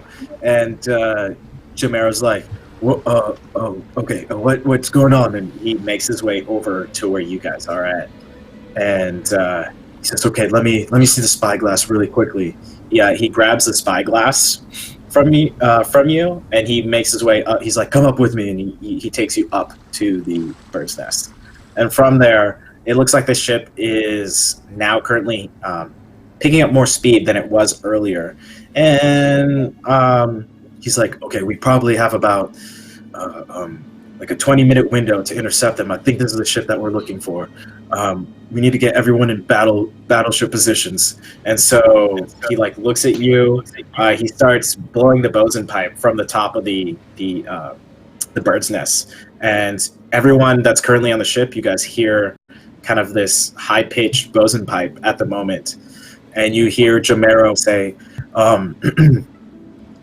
battleship positions, man all your stations, aft and port, or port and starboard. And he's basically just telling people to get in your positions as you guys are all mercenaries. And Dwarthic, you hear Dwarthic like going crazy. He's like, this is what it's about, this is it, I love this, this is what I live for, bring it on, baby. And you can see Latrell kind of signing up all his all the gunpowder. Latrell, he's like, baby guns, get over here. And he's basically commanding you like, get the cannonballs ready, get some more gunpowder out of the locker room where I showed you. We're gonna get this going. We're gonna use my babies here. And so yes, sir. He basically has you getting all these things. So Aurora, what was the position that you had? Basically carpenter work and supplies, essentially? Supply and carpentry. Okay, so you work in tandem with Jade. Essentially, like Jade's kind of takes inventory of all the stuff, but she's also they're also kind of like getting all the supplies, and you're basically assessing with all of that. Isabel, you're keeping track of where that ship is going and how fast it's going. You're reporting it back to Ine, and you hear Ine just furiously speaking up. Instead of using her small voice that you normally hear her, she's using her big voice to kind of command things over to Jamero as Jamero's making these hard rudder changes to intercept the ship. After Jade, you get all the supplies out to Latrell. Go ahead and make an athletics check, because now you're going to be pulling down the mast to make sure that you're at full mast, so you guys can get all the speed to catch up with the ship. Okay, well, 14 isn't 14? too terrible. Yeah, it's good enough. Yeah, so you're able to pull down the mast. You guys are able to pick up more speed. Alex or Pick, is there anything that you would like to do at the moment as the whole crew is essentially waiting to intercept the ship? You also see Alingtaria up there, and basically the needed crew's up top on the main decks. Pick is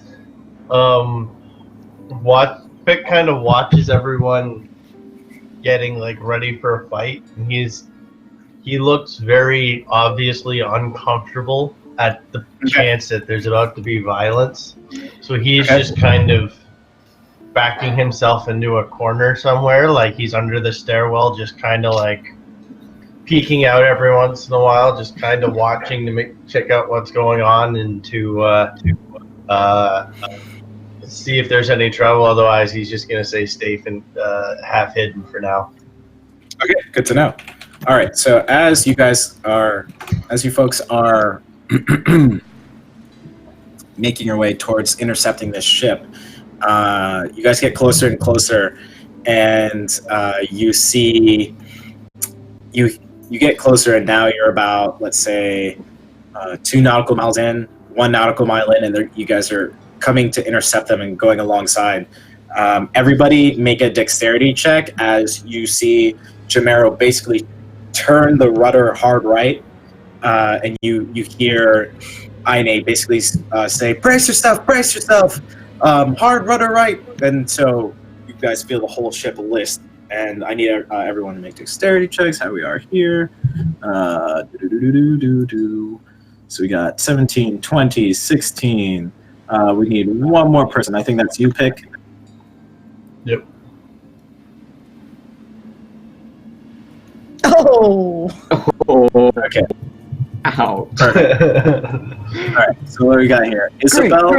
Great. Isabel, you see Pick kind of like crouched down, trying to maintain stealthy before you guys kind of come together alongside this ship, and you see the hard rudder right happen. He like bops over and starts to roll towards like one of the walls of the ship.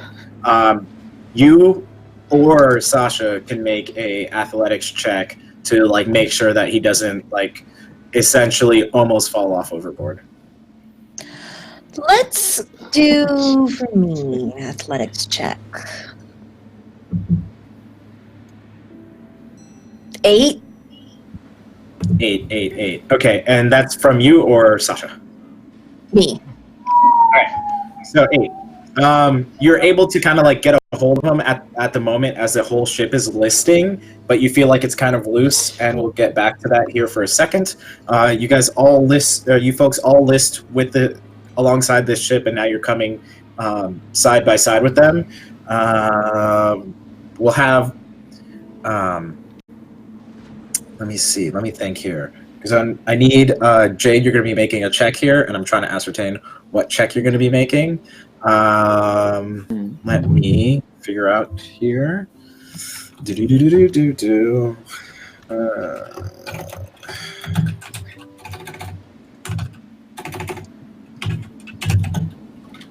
We'll say for now, we'll have you make a survival check, trying to, you see that,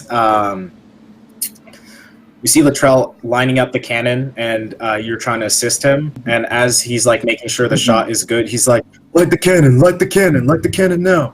And go ahead and make a survival check to see if you're able to light Yes. as you guys are listing hard. All right. Survival. Nice. Nice. Perfect. Awesome. Nice. Nice. Okay. So, with that, oh gosh, let's see here. So with that, I'm going to ascertain here whether or not you are able to hit a crew member or just the ship in general.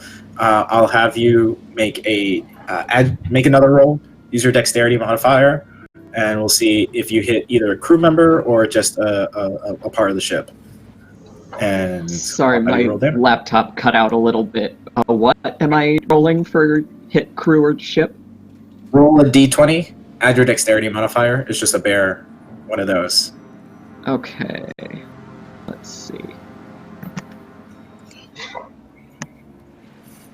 That's 8 total.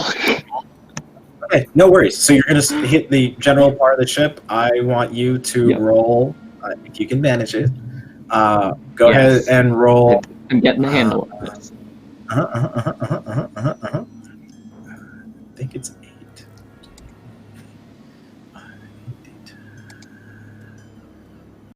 That's this one, right? Let me get this figured out here a sec. I believe this was the roll. That looks right. Perfect. Okay, so I want you to roll 8d8 essentially for damage. Okay. Multiple. Okay. I know how to do at least one dice at a time. I don't know how to do multiple. So hold the. You're gonna click on the D8 and you're gonna hold it there with your left mouse, and then you're gonna right click, and as you have the left held, it'll increase the amount of dice that you're rolling. Do you see that? I don't know if my hang on. Ryan, let's see here. If not, I can also there it is. Okay, Yeah. but it only has like here. I'll do 2 rounds of 4 because it doesn't have a roll 8. There we go. Gotcha. So that's So 16 plus. and 14. So 30 That's total. 30. Okay. So you do 30 points of damage to the other cruise ship. So that's good to know. Nice. Alrighty, so they're gonna retaliate and shoot back at you guys. At this moment, I'm gonna have everyone, all you folks, roll initiative, and then I'm gonna roll damage back to you guys. I'm gonna take a really quick restroom break, which should take 2 minutes, and then we'll get back into. We'll start at the fight. So, go ahead and make everyone make your initiative rolls, and I'll just do this quick check to see if they are able to either attack one of you guys, one of you folks. See it? So that's my dice. Okay, Nice, so nice. their cannon shot misses. I'm just gonna use a quick restroom break, and then do you guys know how to populate yourselves on the encounters here? There's an encounter section. Maybe. There's a what? Yes. Yes. I don't know. Oh, maybe I just keep track of that. That's fine. I will do that Yeah. here. So we have Pick here. We have Isabel here. We have Jade here. We have Zilrora here. Isabel, Pick, Jade, Zilrora. That's everyone here, right? Yes. It is. Yep. Delete this item. Jade here. Perfect. Let me get your initiatives. Also, guys, we're being rated, just so you know. Rated by who? We're what? Pick is 12. Is that a weird Awesome. Twitch chat thing? Isabel, Yeah. 22. Party Awesome. of 9, we're being rated. Woo! Thanks for the party Oh. of 9. And who's that from? That Let's is see here. geez, Joe I- Jokes. Go I. Joe IG. Go IG. Go IG. Thank you for the raid. We really appreciate that. Thanks for the 10 people you brought over. We're getting into combat here. We're settling in. We got a 12 here for initiative for pick. I got Zelrora. You got a 10 there. That's perfect. Jade, we have a 17 for you, which I will enter in right now. 17 is there. And then we'll have these folks here make their initiative checks. So that's a 4 for one of these folks. Solid 4. Yeah, solid 4. Feels bad, man. Bandit. Feels bad for them. Oh, yeah. Encounters. I did this right. Hollow.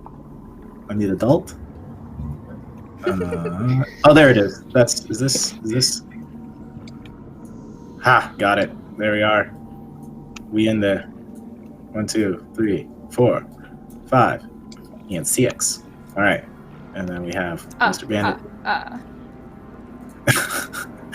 All right.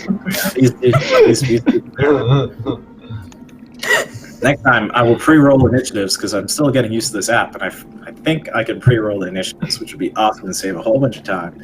Everyone, use Layout Fantasy Grounds. It's actually really awesome and robust, quite powerful, but it takes a little bit of getting used to. So, and it does the initiatives for that? Yeah, I guess it does. I'll stick to that. Perfect. All right. So Nice. We're going to start with Isabel first.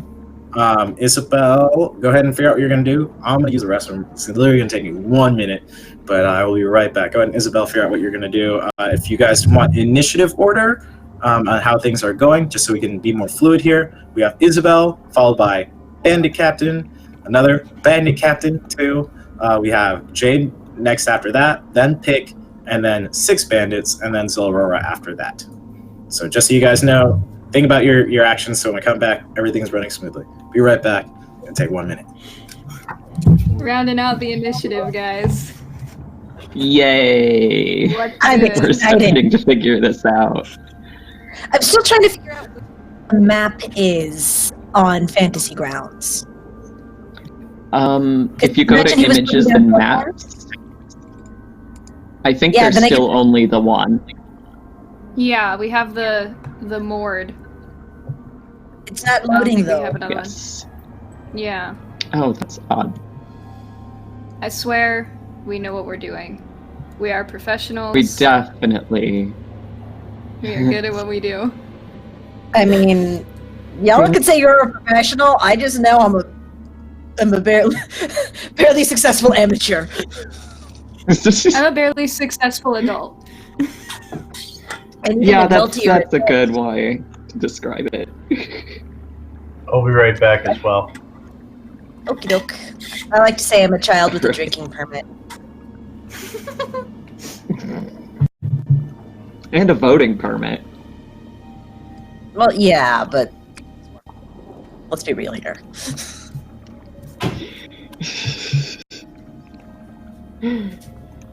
Oh my goodness. Shit's Oh, Alrighty. Lord. real. Thanks for waiting. I know chair stream is best stream, so let's be real. Alrighty, so Zelrora. By the way, do you guys see the map in Fantasy Grounds at the moment? No. You were trying to find No. Let's see here. I think I have to. What? Why did you extend? Only Oh, there one we are. showing up on the images and maps list is the pirate ship moored. Yeah, it's not that one. I exited out of that one, so we'll get there, folks. Mhm. Okay, so I have this other Okay. one. I think I have to lock it, and then you guys see it. Possibly. Do you guys see the one I'm I looking believe at? in you. It should say pirate ship underway.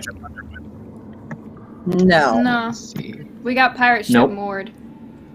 Okay.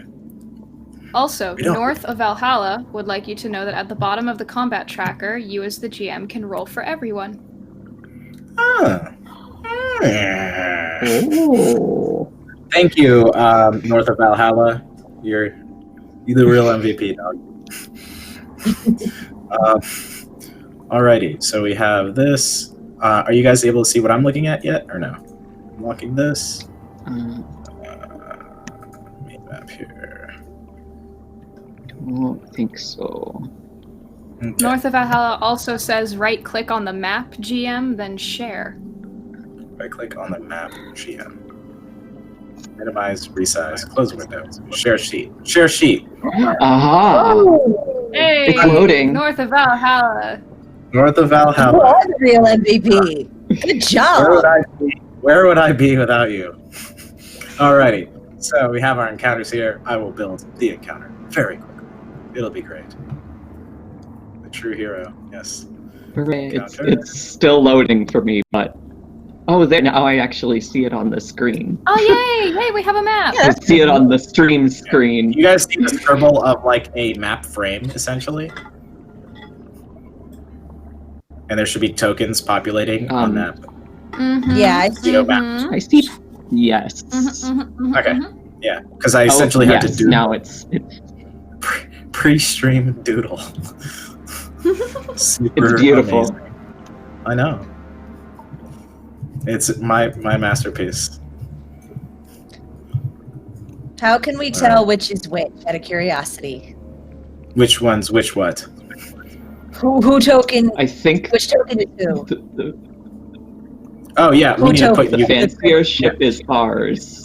The fancy ship is y'all folks, and I will get Okay. you fine folks We there. Here. we get the good ship. Yeah, Yeah. come on. Good stream, good ship. The Good DM stream, has it good going. ship. Yeah, good stream, good ship. It's also like, is Guys, your I think token we found there? our episode title. Why isn't your token populating here? Oh, you know what? I can grab the token from the encounters. That's what you can do.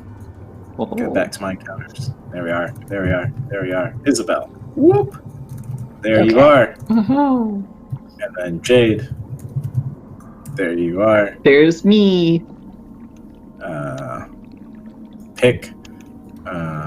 You said you were kind of hiding somewhere, so I'll put you over here. And then Zelrora. What were you doing at the moment, Zelrora, as you guys got into initiative here?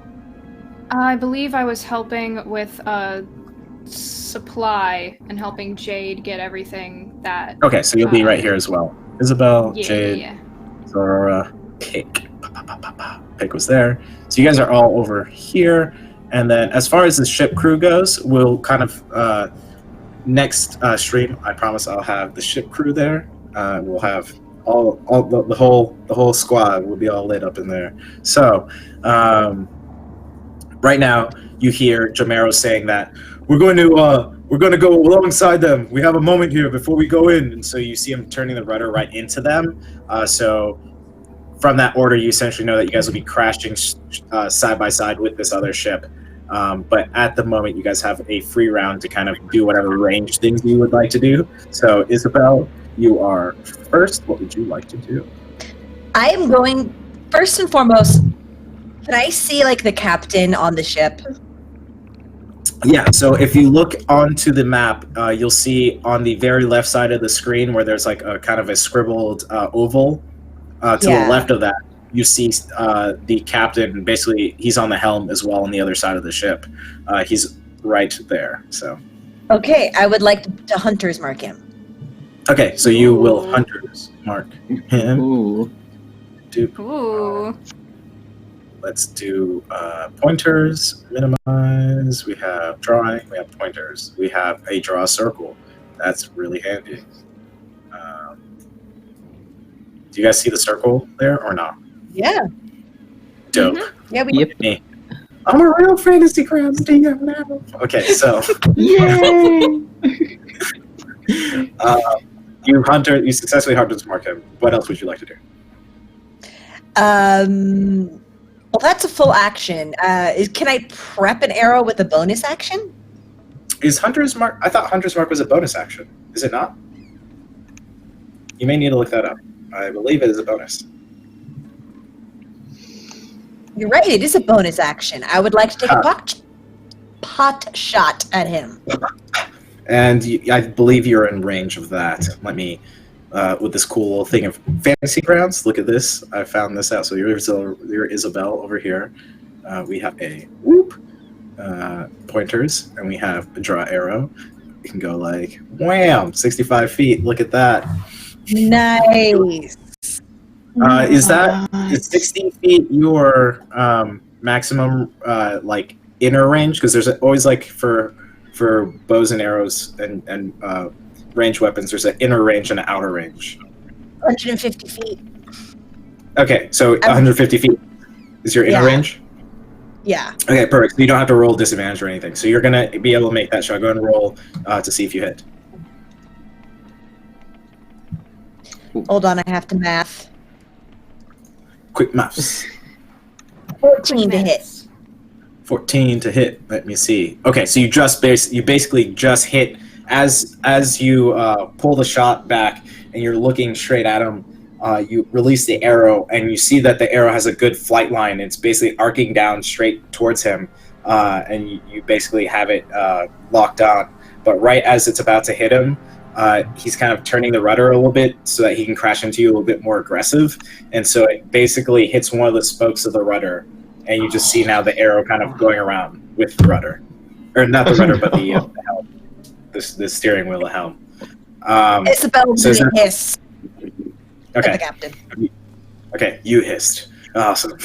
So you're just like, and he's just laughing. He's like, he's like turning his wheel right into you, to you all folks. So, that bandit, that guy that you just shot the arrow at, he's not going to do anything. He's basically steering the ship. The other bandit captain, he's going to try and fire another cannon at you, everyone here. So he's going to make a general roll using his nature, and we'll see what that is. And his stat sheet. Hello, I need your stat sheet. Hello, I have your stat sheet. He has a survival is a wisdom. Well, so that's a 10. So you see his cannonball go wide. It goes over the ship, and for being as close, you would think that they're better at this. And they basically it goes over the ship. The next person that's next is Jade. Jade, what would you like to do? Well, I'm making ready everything I need to fire off the cannons as many times as possible, and I will take another cannon shot.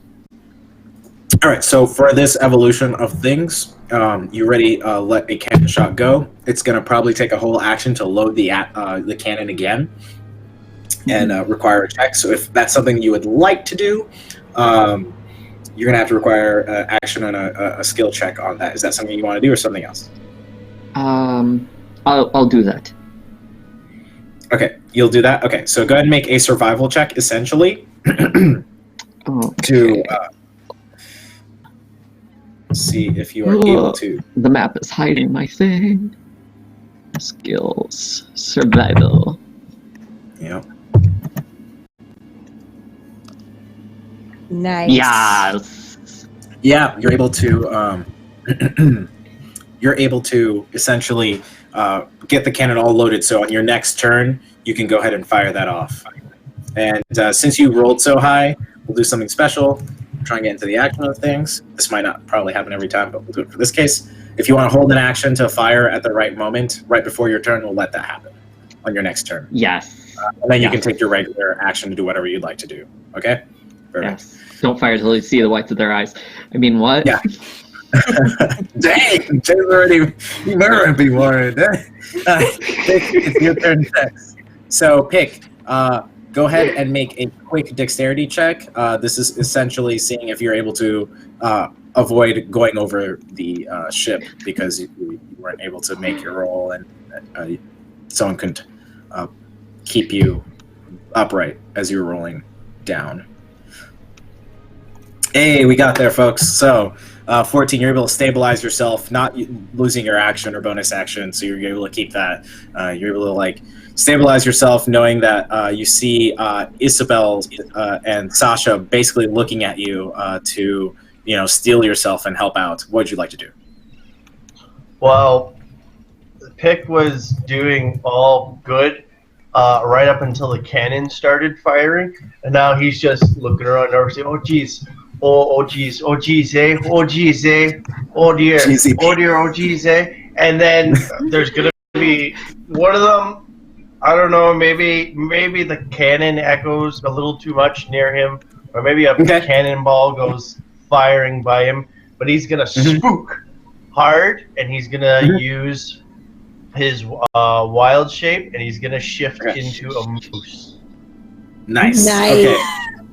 So you see Pig kind of you see Pig get spooked a bit, and you see him kind of get rattled as like this is kind of like the fog of war happening to him. He's like holding his ears and he's like trying to find his center, and he finally does. You just see like this straight like look into his eye that he just looks focused, and you see him like almost get prone, and then you see him eventually like grow into this like very like almost musky and earthy and moose, and you see that the little horns that he had on his head turn into actual full-grown moose antlers.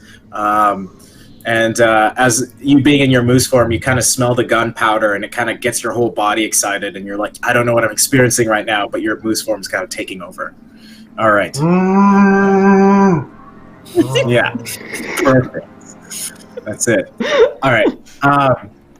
All right, so we have a series of the rest of the bandits here. Only one bandit who is the one that's in the center here, and I will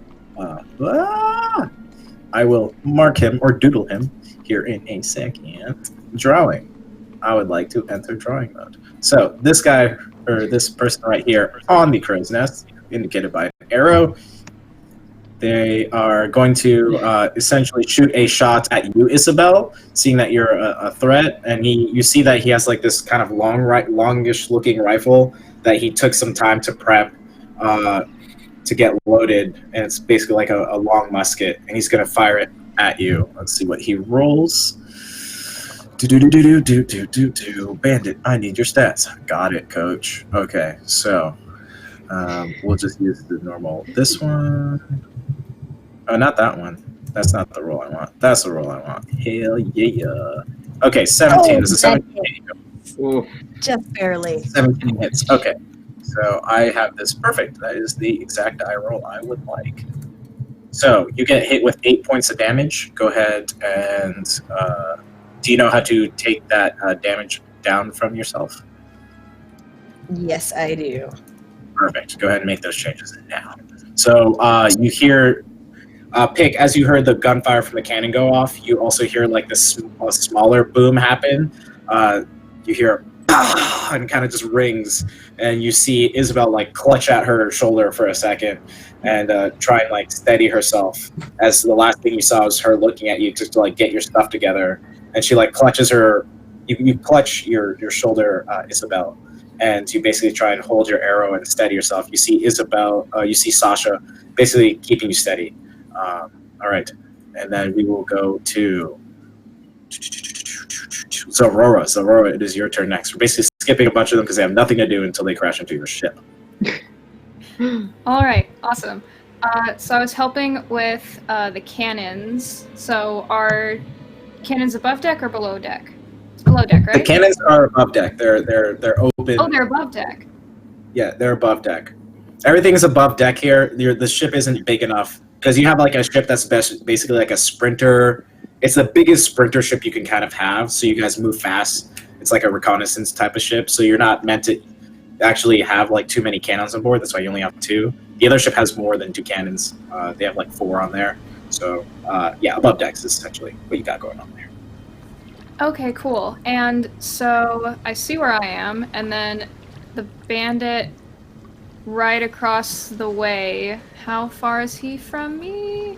Yeah, let me get that rolling right now.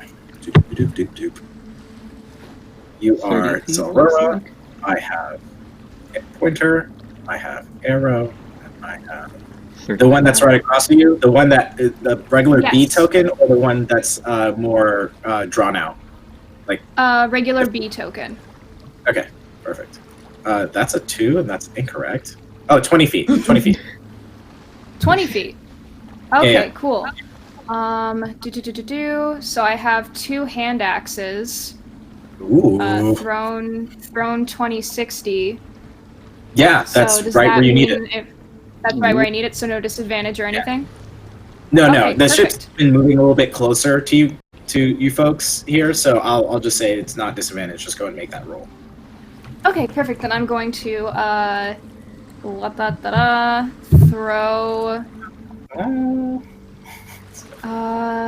Yeah, my hand axe is. Fuck, what is it? And you can remember, with Fantasy Grounds, you can actually grab the stat that you have for the hand axe and drag it over. Well, after you make your hit. So, Yeah.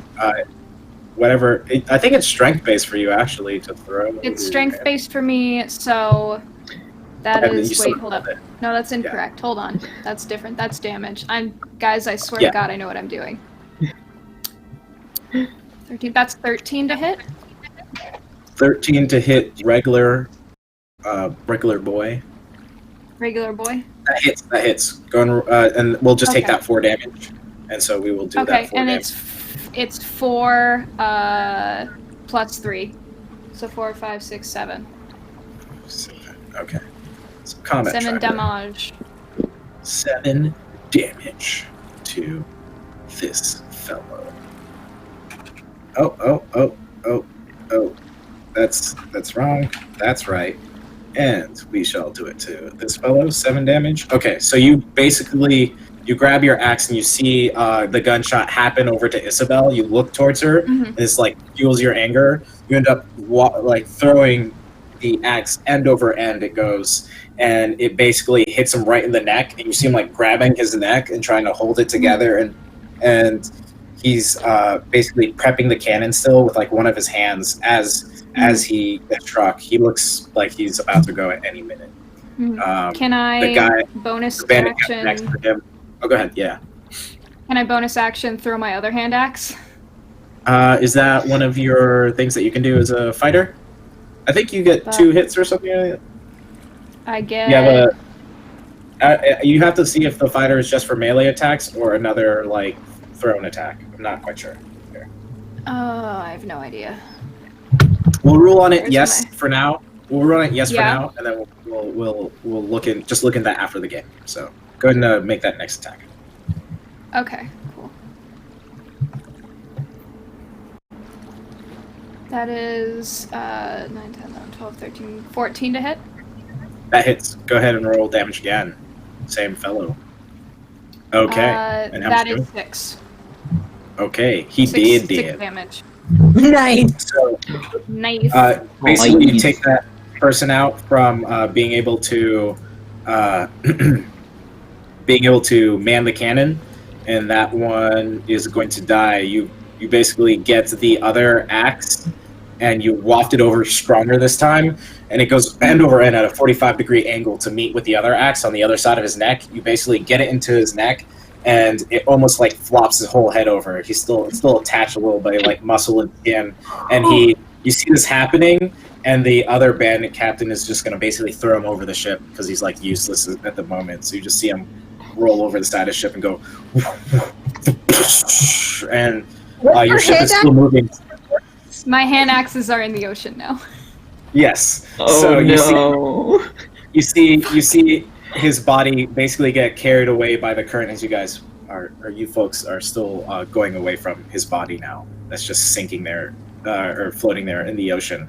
Okay, so at this moment, I need everyone to make another dexterity check. The ships are essentially ramming into each other, and you already see Dorothic grabbing the gangplank to start bringing it over and setting it down onto so that you guys can receive them and intercept them. Got a 2, a 10, or 5 and a 10. 18 for for a pick, and one more here for Silvera. Oh, yeah, we have everyone. We got the whole crew here. So we got a whole crew. All right. So everyone other besides Jade, you kind of get rocked forward. Luckily, we'll say go ahead and make a quick athletics check to see if you're able to stay on board. Can I give advantage by grabbing her?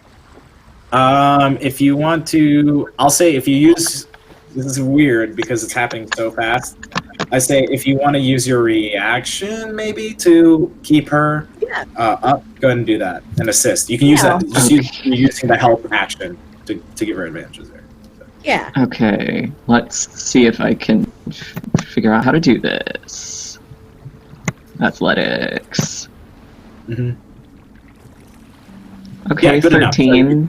you're able to stay up on the ship right there. Everyone crashes into each other. So now, if you look at this map, basically the ships are side by side. I can't indicate that by drawing another ship very quickly, but this is D&D. We have imaginations. So essentially, Theater of the mind. yeah, a little bit of that. So it is back up to combat tracker. Isabel, it is your turn. What would you like to do? I am going to take another shot at the pirate captain I have hunters marked. Okay, perfect. Go ahead and roll to hit. Oh, Nice. 25 hit. Yeah, I'd say that hits. Go ahead and roll damage. Plus 1d6.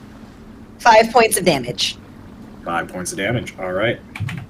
So this time, you're able to line up the shot, and you see that he's grinning at you because you missed your shot, and he's crashing in, like bloodlust is hitting him.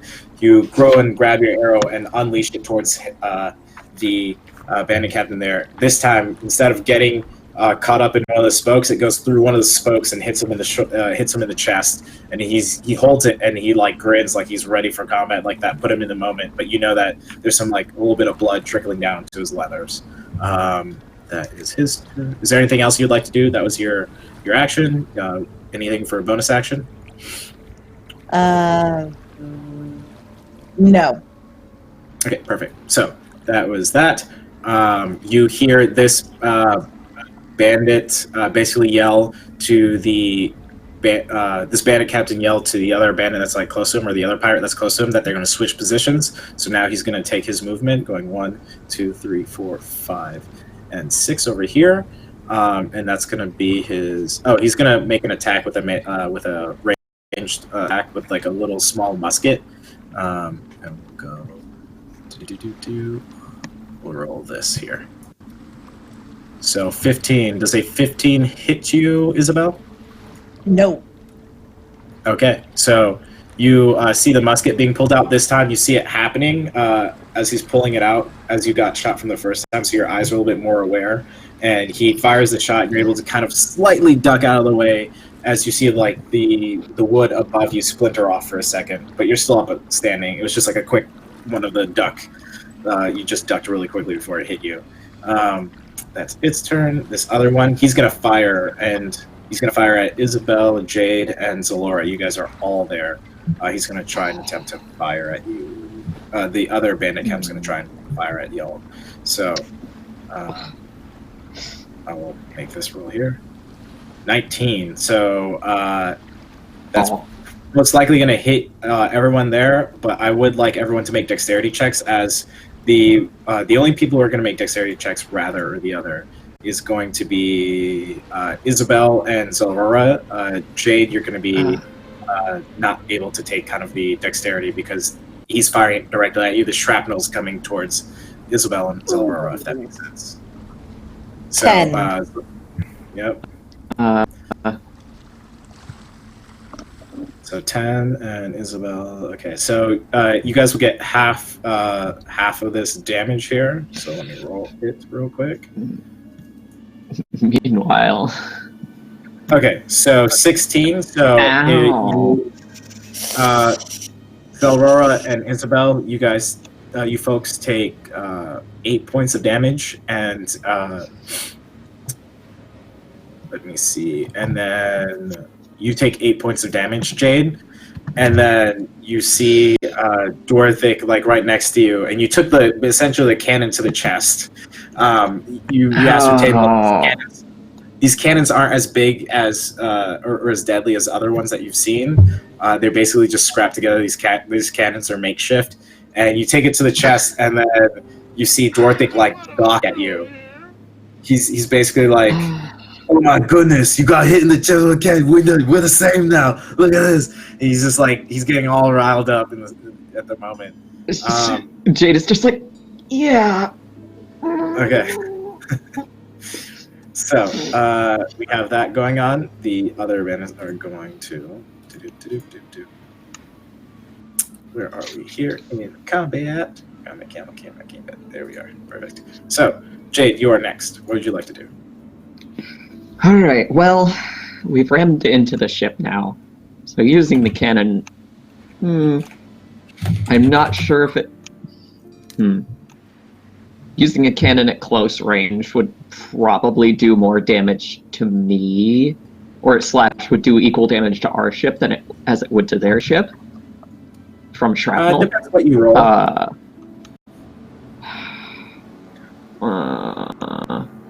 But you have it all loaded, and this is before so this is essentially right before you hit your. I know. But do what you'd like to do. Do what Jade would do. Yeah. Okay, so I'm pretty much across from that other bandit captain now, right? The one who just shot me. You're like 5-10 feet away. Basically, the ships are kind of bumping into each other and unbumping out of to each other. So. Okay, well then, I'm just gonna pull my javelin off my back and haul it at him. Okay, perfect. So now we're just into your actual regular turn. So you're gonna pull out the javelin, go ahead and throw it at that individual, the bandit or the pirate captain, or one of the two captains. Yep. Go ahead and roll to hit, please. All right. Oh, come on, thing. Oh my god, we're getting rated again with a party of 30. Hell yeah! Oh, yes, Welcome, 19. Thank you, Lawful Stupid RPG. My dudes. 19 to hit. All right, awesome. My stream now. All right, so let's see here. So you got 19 that hits. Go and roll damage, please. So you throw this javelin up right when the ships separate, and you're able to hit this 6 points. You're able to hit this pirate captain right at the hip. He grabs it as he looks at you, pulls it out, and he's just kind of grinning at you like he's ready to fight. This is your turn, Jay. Is there anything else? That was your action. Do you have a bonus action? My bonus action is just to make a snarly face at him. Don't like this guy. Yeah. Awesome. You mean mug him. It's like it looks like you're pissed off. You do one of those E40 faces, and you're just like, Alrighty, we have the next person. The next person is going to be Pick. It is your turn. What would you like to do? You're all moosed up, ready to go, full of syrup, just ready to take on the world. He is also. This is like the second or third time that this has happened to him, and he still isn't fully sure what's going on. So he's a little freaked out. So when when the ships smack together, he's just gonna point himself at the nearest target that he sees, which is the bandit captain. It would probably be the bandit captain, like the one that's that Jay just threw a javelin at. Well, I was thinking the bandit, the one that's to his. Gotcha. I'll draw the arrow. Left there. We'll be aight. So right over here, correct? Yes. Okay, so we'll place you over there.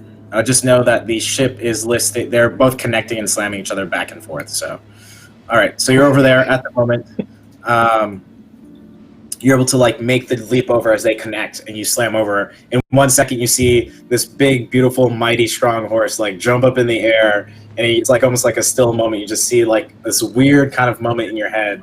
You see a moose jumping from ship to ship with its big horns down, coming straight towards one of the bandits, and the bandit is his eyes are open, what just happened? Where's this moose coming from? Go ahead and roll damage. Roll. Yes, you can use his ram attack.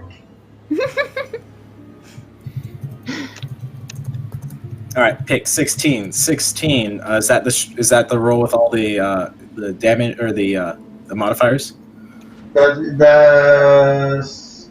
Sorry, just a second. 16 plus. That'll be high enough to hit, though. No worries. Go ahead and roll your damage, please. Oh yeah, no, it's 21. So yeah, that 21. Yeah.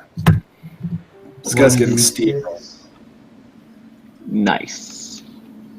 4 plus 3, 7. So that would be 7 damage.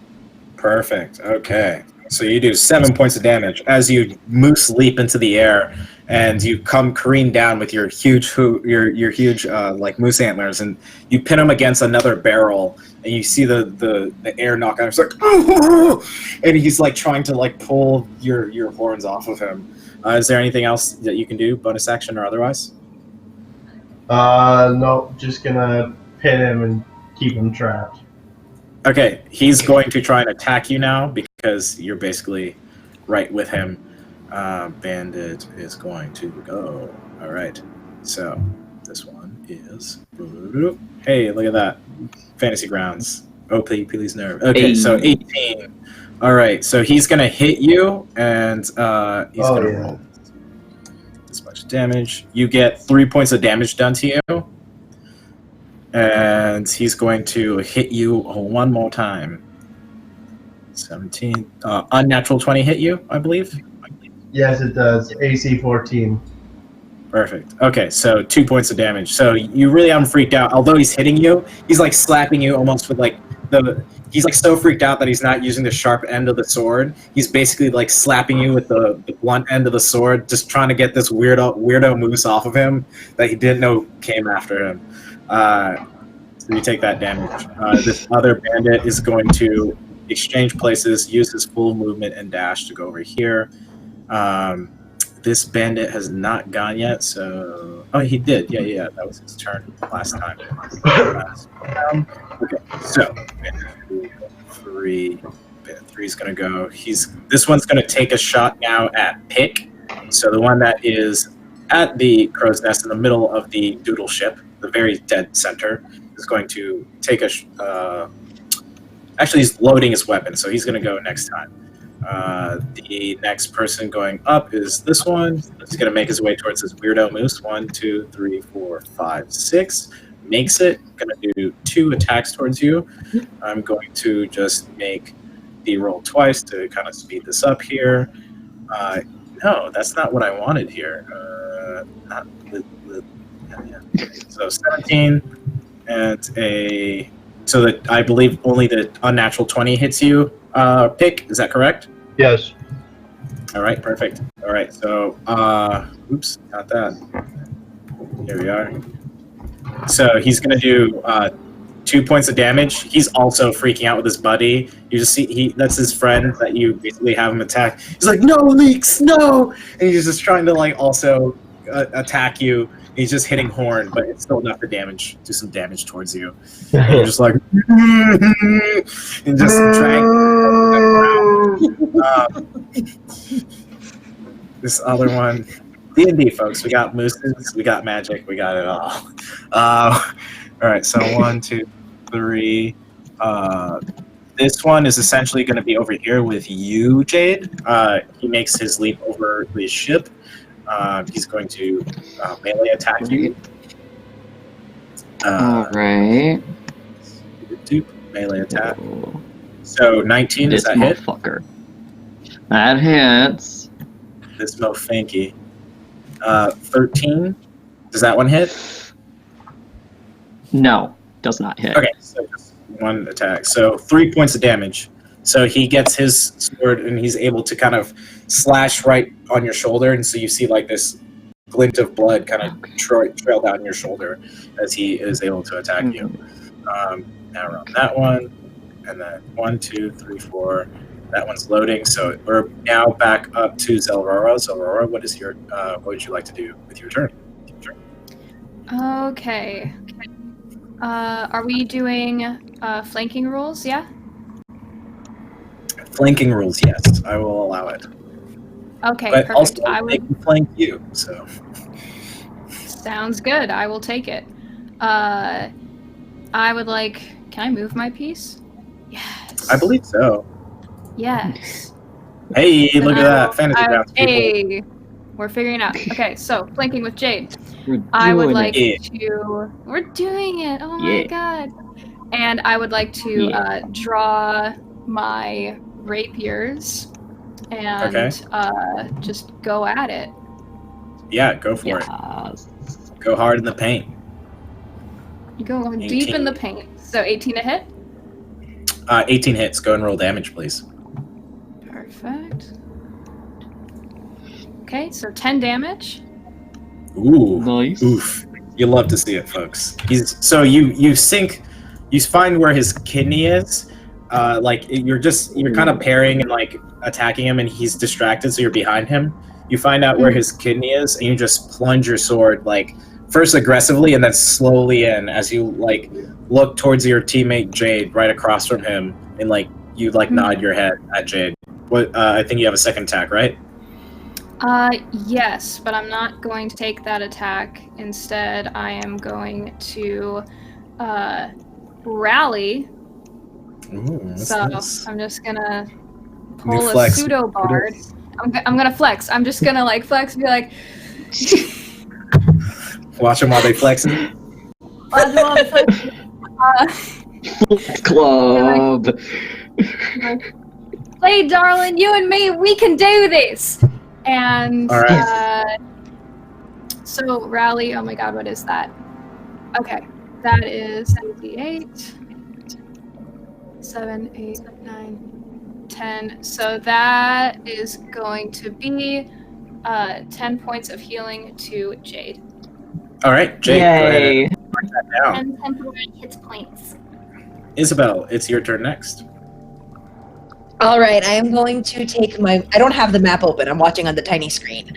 So I'm going to take my movement. I'm going to back up 30 feet. And then I'm Okay. going to take another shot at the pirate captain that's hunter's marked. Okay, go for it. Because I am determined to get him. Oh, no, that's not how I want to do that. 22 to hit? 22 to hit, that hits. Easy. GG, easy. Yes! Nice. 9 points of damage. Awesome. Okay. So let me mark that down. Combat tracker. We in there. So 8 points of damage. Impressive. All right, perfect. So you're able to take another shot at that bandit captain, and now you see one hit his chest. You see another hit him in the forearm. He's like making his way over towards you slowly, and he's ready to take you on. You just see him like have this death glare. You see like a couple of his teeth missing. You see him grinning loosely. He's like, "I'm gonna enjoy this," and he's just moving his way towards you. Perfect. Okay, that was Isabel. So it is now his turn. He is going to make his way. I'll make an athletics to see if he's able to leap, successfully leap over. So we have Jade over there, Isabel over there. Okay, so he's going to see if he can leap, because that was just one thing. Athletics, Mr. Pirate Captain. Doop. Damn. Look at this. I'm getting so much faster. Okay. Ooh, he has a good athletics. So he's able to jump and make that jump with that 10. And then he's going to go 1, 2, that was 5, 10, 15, 20, 25, 30. He's able to get to you, Isabel. Okay. And he is going to, I would say though, pick, if I can get a quick, if you like to, he's almost like close enough for you to get a attack of opportunity. Go ahead and roll that real quick, and then he's going to make his attacks towards Isabel. So Go Moose. that's not what I wanted. It was a 19, but I mean, I guess I could just add this thing for brevity's sake. So that's going to be a hit, and then he's going to do damage here. That's 4 damage for the first attack. And pick, what did you get to hit? I don't. That's not right. So you only take 4 damage so far. He's going to swing again. He misses, Isabel. But Alex or Pick, were you able to do attack of opportunity?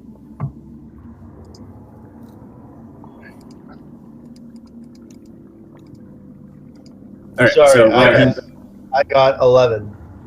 all right, that misses, unfortunately. Okay, so now we're up to the other individual. He's going to make his way across over here. Jade, he's going to be in He's going to have advantage to attack because he's flanking. So they're by your captain. He is going to make his attack rolls. So, at advantage. That's a 1. So that's great. And that's an unnatural 20. So he's going to do that. He's going to roll a 1d6. Oh! Which is +3. I didn't add the modifier. I was just rolling dice so fast. So 8 points of damage come towards you. Jade, as with his scimitar, he's able to slash your back, and you didn't see him coming.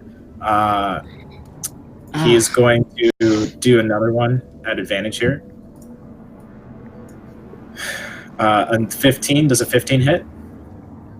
15 hits. Okay, and then you're going to take 5 points of damage. So 13 total? Yeah, all together. Okay.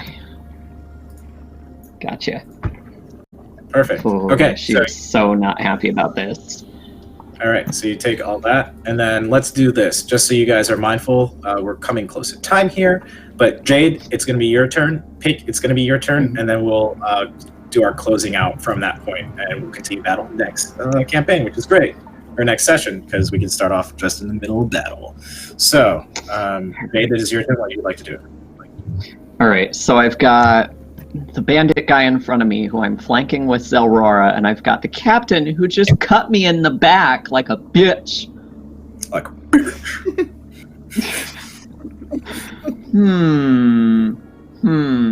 Well, first off, Jade is definitely going to start raging because she is mad at this asshole. And, she was going to team up with Zelrora, but honestly, she's going to spin around and just bam, bam, 2 hits. Probably an uppercut to the jaw and 1 punch straight in the sternum on the captain is what she's going to attempt to do. go for it. Go roll to attack. Get it. Nice. All right. Let's see. Get it, girl. Get it, girl. Oh heck, they don't have the Old They don't son. have the thing for just open-handed for unarmed. Okay, what is my plus on that? Unarmed, I believe, is just a roll a d20, add your general strength modifier, and then you add. Yeah, I have it on my sheet. It's just not on the Fantasy Grounds sheet. There we go. I found it. Perfect. You can always just roll a d20 and add your strength modifier. Yeah, which I'm about to do. Alright. 22. Yeah, that hits. Go and roll damage. Nice. I think it's just a 4. Yep, it just says 4 It's bludgeoning. 1 plus your strength modifier. Yep. Yep, perfect. So you do 4 points of damage to that guy. Wait, is that 1 hit or 2 hits? Should That's I your roll first for the hit. second hit? Yeah, you need to I'm roll gonna for roll for the second hit. Okay, so I totally know what I'm doing. So I got him really good with the uppercut. 10. Okay, that's unfortunately a miss. So you are able to crack it right under his armpit, and so you swing in at him as you turn around very quickly, and he was kind of surprised and taken back from this, and you feel a couple of ribs crack under your fist. You go and try and swing up with an uppercut, and as he sees you coming with an uppercut, he basically blocks it with both his hands. He kind of forces your fist down, and you're able to connect slightly with this chin, but not enough to do damage. Pick, it is your turn. What would you like to do? Oh wait, heck, I just realized I have an extra +2 on that damage because I'm raging. Oh yeah, perfect. So let me note that. That's 6 points of damage. Yep, got that down. Pick, what would you like to do? Oh, Pick for the is- great dad. Pick is going to give Moose Yeah. battle cry, Okay, and Moose then battle he cry. is going to use his bonus action to move out of his wild shape, so back into his human form, okay, and he's gonna slam his staff onto the deck of the ship, and you're gonna see several like rose thorns like fall onto the ground. Okay. And he's going to cast Spike Growth. Okay, perfect. So basically, from him outwards. Yep. How far is it? What's the radius on it? 20 feet. 20 feet. Okay, let me draw a arrow. And anyone in it or entering the area has to make a wisdom check to see if they know if it's hazardous terrain. To include allies? It says any creature. Okay, so essentially pick, it's going to be all those bandits over there, including yourself, I guess? And then since these things are essentially joined together, it's basically be all the bandits except one. And then the rest of the party needs to also make these checks. What do they have to beat? And it's a dexterity, or what is it? It is a wisdom of 13. Wisdom of 13, perfect. Thank you. So I will roll for them. Isn't it only within the range? None of us are in the range. You are in the range because the ships are like kind of collected and combined. Oh, right. So it's like that, honestly. And then over here, it's a little bit weird to kind of visualize, but it's like that. Okay, so wisdom check. Actually, before we do that, we'll just note, Pick or Alex, if you can note that before we make these checks, no one make rolls. We're gonna actually end it right there. So I'll narrate. Essentially, there's battle going back left and right, cannonballs firing off, bandits getting slashed and punched by the siren, the Sirens metal crew, or the Alice's jumper crew rather, and you see Pick. You see him go into this battle rage, this moose battle rage. You hear, and then you see him grab his staff and slam it down, and you see all this growth, all this thorny, spiny, like vine growth crawl around both ships. Actually, almost locking the ships a little bit closer to each other. It's a little bit harder for them to pull away. As you see all this growth coming across both the ships. You see both of the ships kind of listing and splashing up and down, sea sprays hitting you in the face. And right there, we'll end the session there.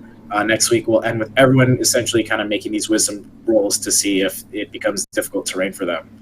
All right, guys, we got our second stream done. That's awesome. Woo! Hey, everyone. Hooray! Hooray! Awesome.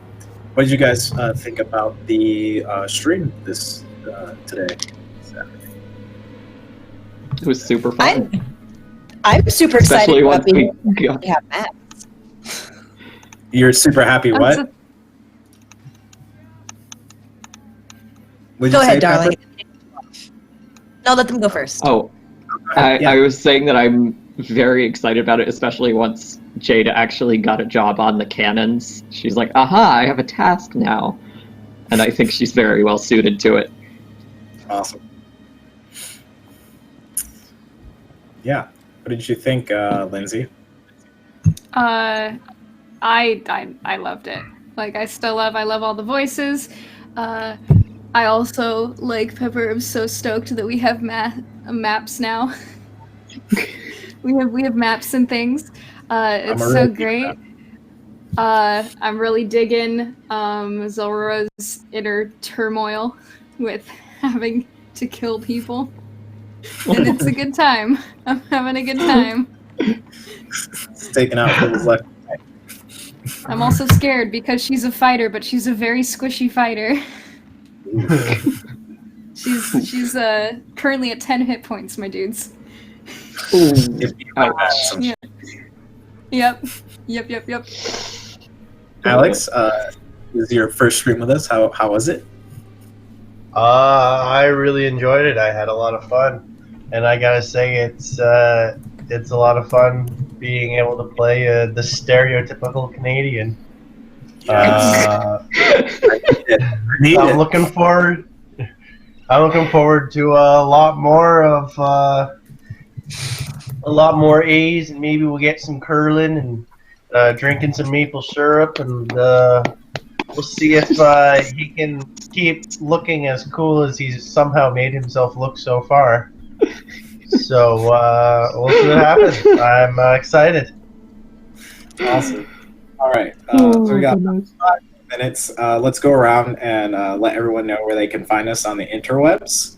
And before we do that, I just got to do some quick shout-outs, actually, for the sponsor. So just quick notes. Fantasy Grounds is the app you see today. That's what has beautiful maps, beautiful pointing, all the tokens, all that awesome stuff. We go visit Wayland Games. Go to waylandgames.co.uk, where you can get a whole bunch of minis for 20% off. And you can go to check out our sponsor, Tabletop Loot, who sell incredible dice. You can always do, and remember, at any of the Encounter RP streams, if you retweet the current tweet that they have posted, if 20 retweets happen, someone in chat gets a pair of dice from them.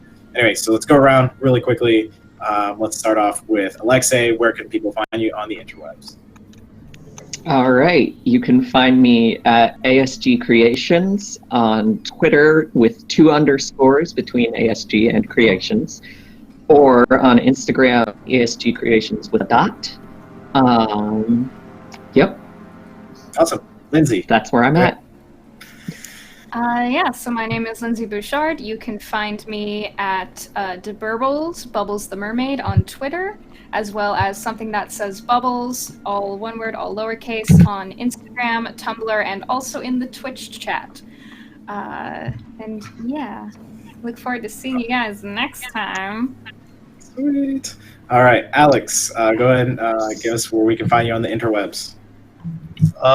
Hey, you can find me on Twitter at SnowSerious, or on Instagram at SnowSerious, but the O is a 0 because I like to be edgy. Feel free to stop by and say hi. I'm really excited to see how this goes. Sweet. Pepper, go ahead. Share. All right, you can find me on Twitter and at Archive of Our Own at MeBeThem4815. And I am clenched because Isabel's about to go hand to hand with the pirate captain. Yep. Oh, boy. And, She absolutely has this. and I'm Michael Kritz, or my name is Michael Sinclair, rather, and you can find me on Twitter as Michael Kritz. That's what I mostly use, my social media. I'm always on there. And you can also find me at Michael Kritz on Instagram. I don't use that as much, so just use Twitter. But it's been absolutely awesome. I can't wait to catch you guys next Saturday at 8 p.m. EST, Eastern Standard Time. And this is going to be the Ghost of Saltmarsh, the Sirens Metal, signing off. See you later, guys. See ya. Bye.